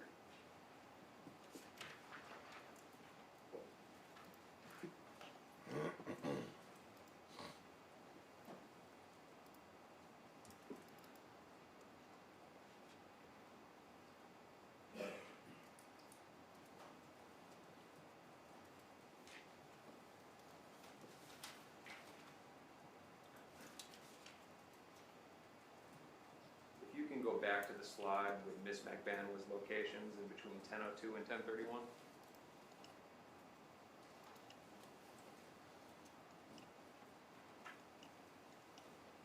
So this starts the 10:31 and, or I mean, sorry, the 10:02.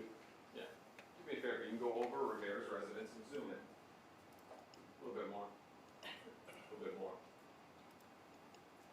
Now, all these little shaded areas, these are buildings and houses, right? That's correct. Isn't this also, now your testimony is it's consistent with him or her being at Jessica Rodriguez's residence, right? That's one of the locations, yes. But it's also consistent with being at that house, that house, that house, that apartment building, that house, right? That's correct.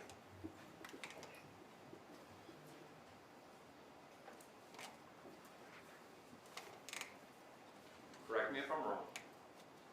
With all the data and the technology you have, you cannot say that at any point in time the handsets, not just talking about the people, but the handsets of Luis Rivera and Catherine McBanwa were at the same place at the same time. That's correct. The information that you have, it's consistent with Ms. McBanwa looking for Mr. Garcia if he had been gone for a couple of days, right? Could be. It's also consistent with Luis Rivera lying, right?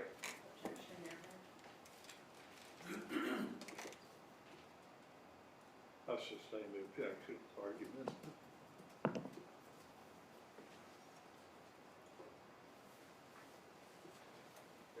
You were asked questions. We're going to change gears here.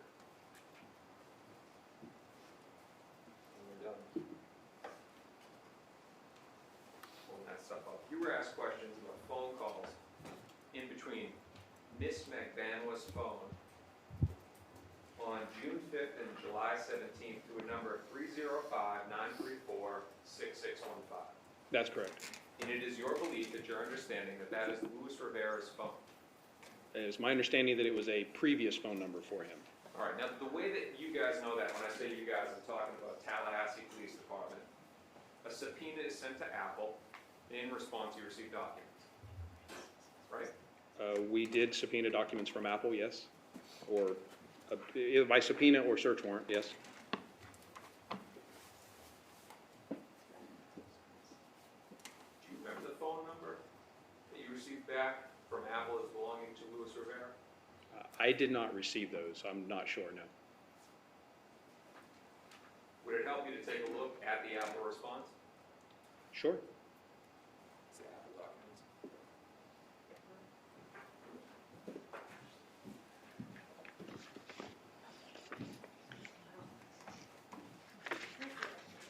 It's the Apple documents, the spreadsheet. Your discovery. Sergeant, if I can have it, be sure to say it.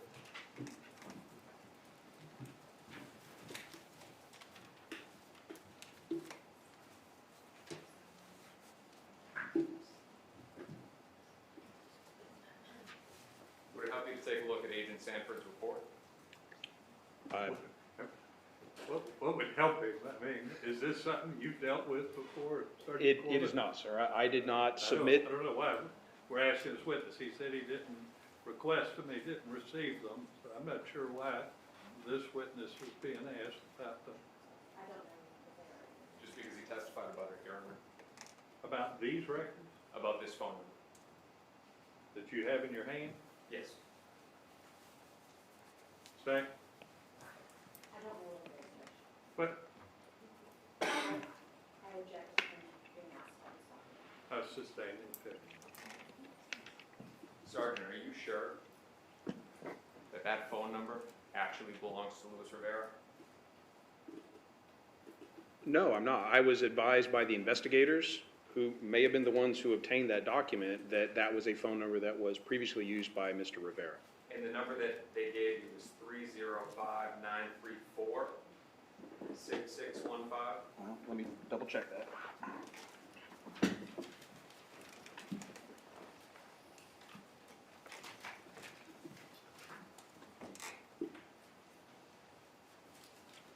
(305-934-6615).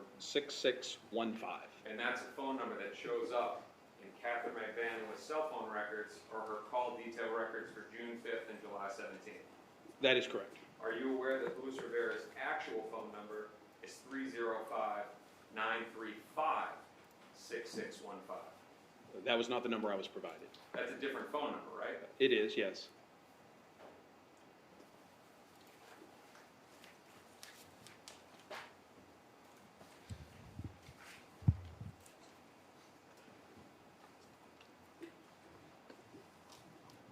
Only a few moments, Your Honor.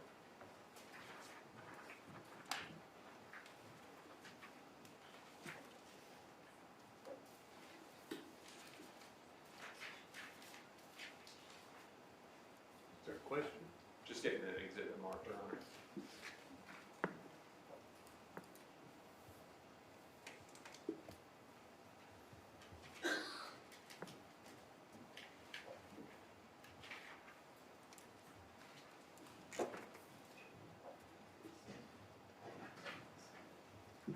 Sergeant, you were asked questions about iCloud information. You remember that? Yes, I was. Now, real briefly, if you could just explain to me. You guys sent a subpoena out to Apple to get iCloud information for Charles Adelson, right? It would have been a search warrant, but yes. Now, you get that information back, you use something called the Celebrite reader Yes. to then interpret that data. I'm not sure if interpret is the right word, as opposed to make presentable to us. So that you can navigate it and review it. That's correct. And you reviewed it in this case, right? I reviewed portions of it, yes. You were asked a question by Ms. Norris on direct examination if there was any evidence in that information of whether Sigfredo Garcia ever communicated with Charles Adelson. You remember that? That's correct. And your answer was no. That's correct. Judge, I'm going to request a sidebar. All right.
I'm gonna need to talk with the attorneys about this, and there's no sense keeping y'all around.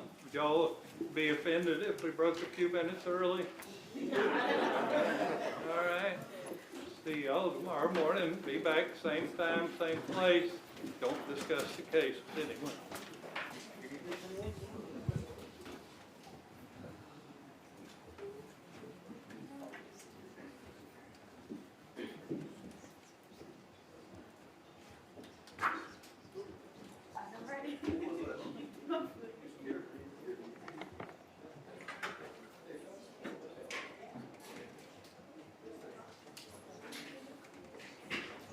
You can step in.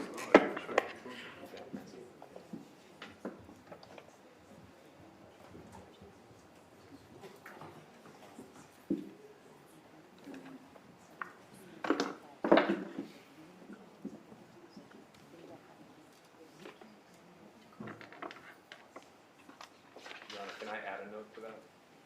What's that? Can I add something? Oh, we're going to hear from everybody. Right.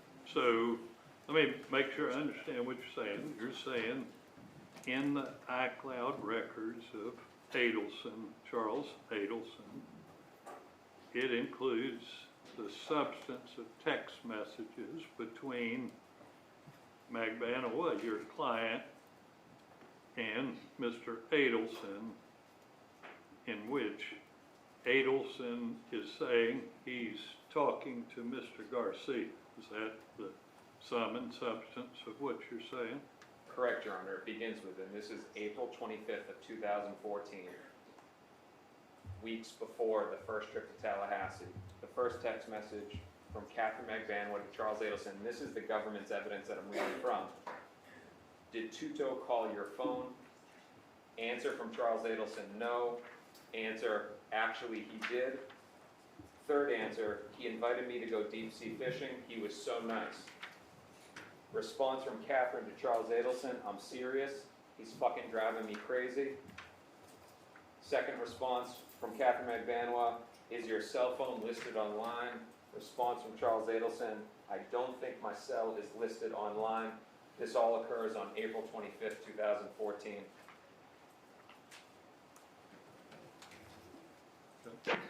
Your Honor, to add on that, the government during their direct examination of Sergeant Corbett talked about how Sergeant Corbett was able to access these same messages to determine that on 7/14 and 7/15 that they were having dinner.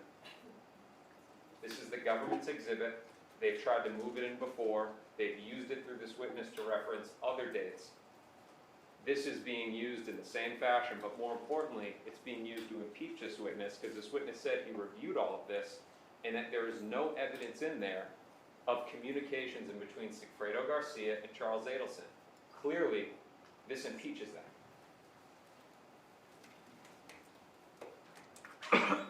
Mr. Norris.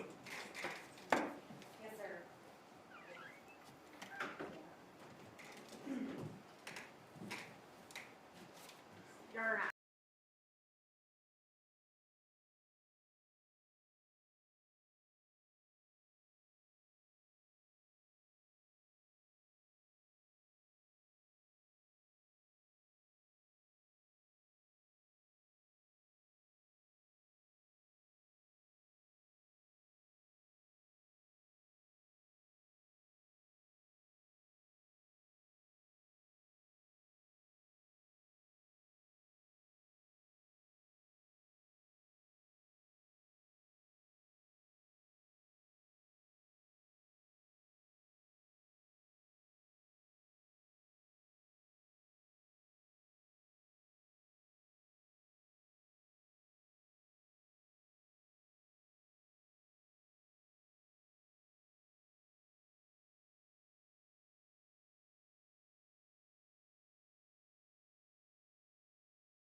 is your cell phone listed online? And he responds, no, he doesn't think it's online.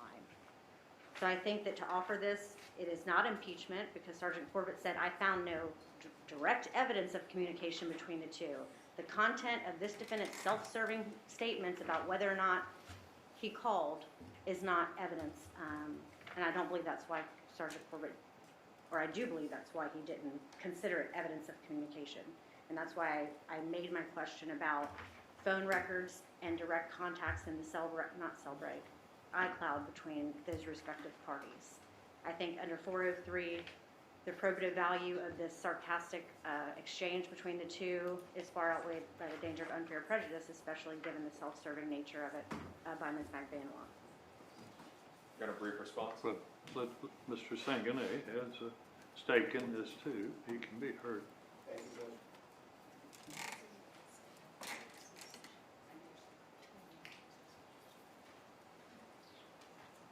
Judge, at this time, I've been instructed to withdraw my previous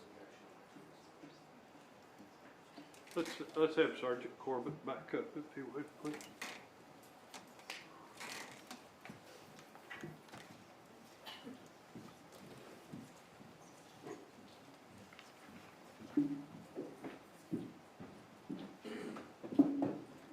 No. Clarify for me, you made some, and unfortunately my notes aren't good enough. You can sit down, sorry. About a meeting at a restaurant with Ms. McBanoa and Mr. Adelson. Do you remember what I'm talking about? Yes, sir, I do. I don't remember the specifics of that. What do you recall about that? I believe it was the July 14th or 15th, that evening time, there was communication between Ms. McBanoa and Mr. Adelson, back and forth, and then after that, there was communication with Mr. Garcia. In trying to put some context to those communications, I did look at the iCloud for that night, and there's partial conversations about going out to dinner, we can eat somewhere around here. There was a location given where they could go to dinner. Again, just to put context to what we were looking at. And these are the same records Mr. DeCosta is now talking about. That's correct, sir. Well, I think the state's opened the door to this. You can't use part of them and then tell the defense they can't use the other part of them. But you specifically elicited that testimony, the lineup of what's in the iCloud records. I'll overrule the objection. Anything else we need to resolve on this?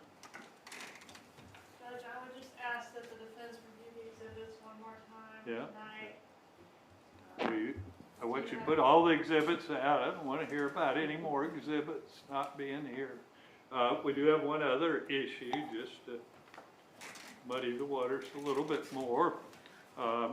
You'll have to talk to Sergeant Gore, who's in the back, as to the specifics of who's told him what, but apparently it's been reported to him, you can sit down, that's it, slide down, that two of the witnesses this morning violated the rule of sequestration by watching the other ones on the live stream while they were testifying.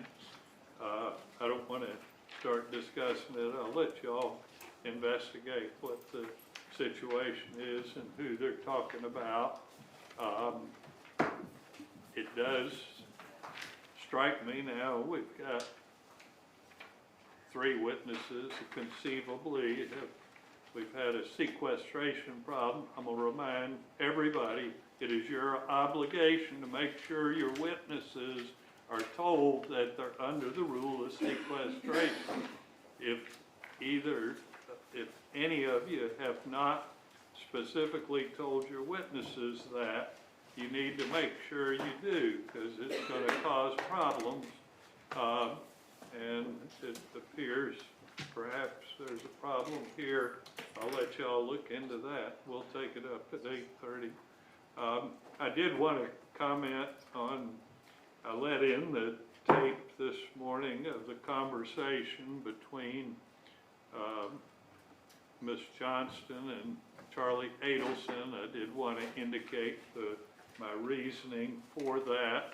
I understand that Under normal circumstance, it would be hearsay, but my assessment of it is that it was not being offered for the truth of the matter asserted. It was being offered to show the reaction to the request for Ms. Magbanawala's records. Therefore, it's not hearsay. So that was the basis of my ruling. We'll see y'all at 8:30. Good night, Your Honor.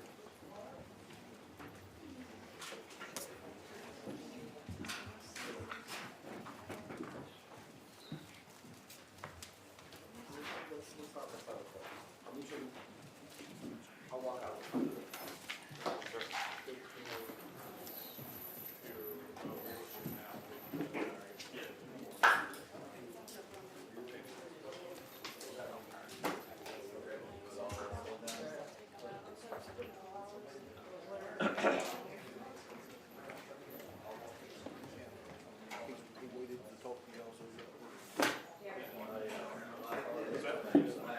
I didn't even log out. It's still, I mean, it's up here, so if you want to. I can turn it off or leave it on.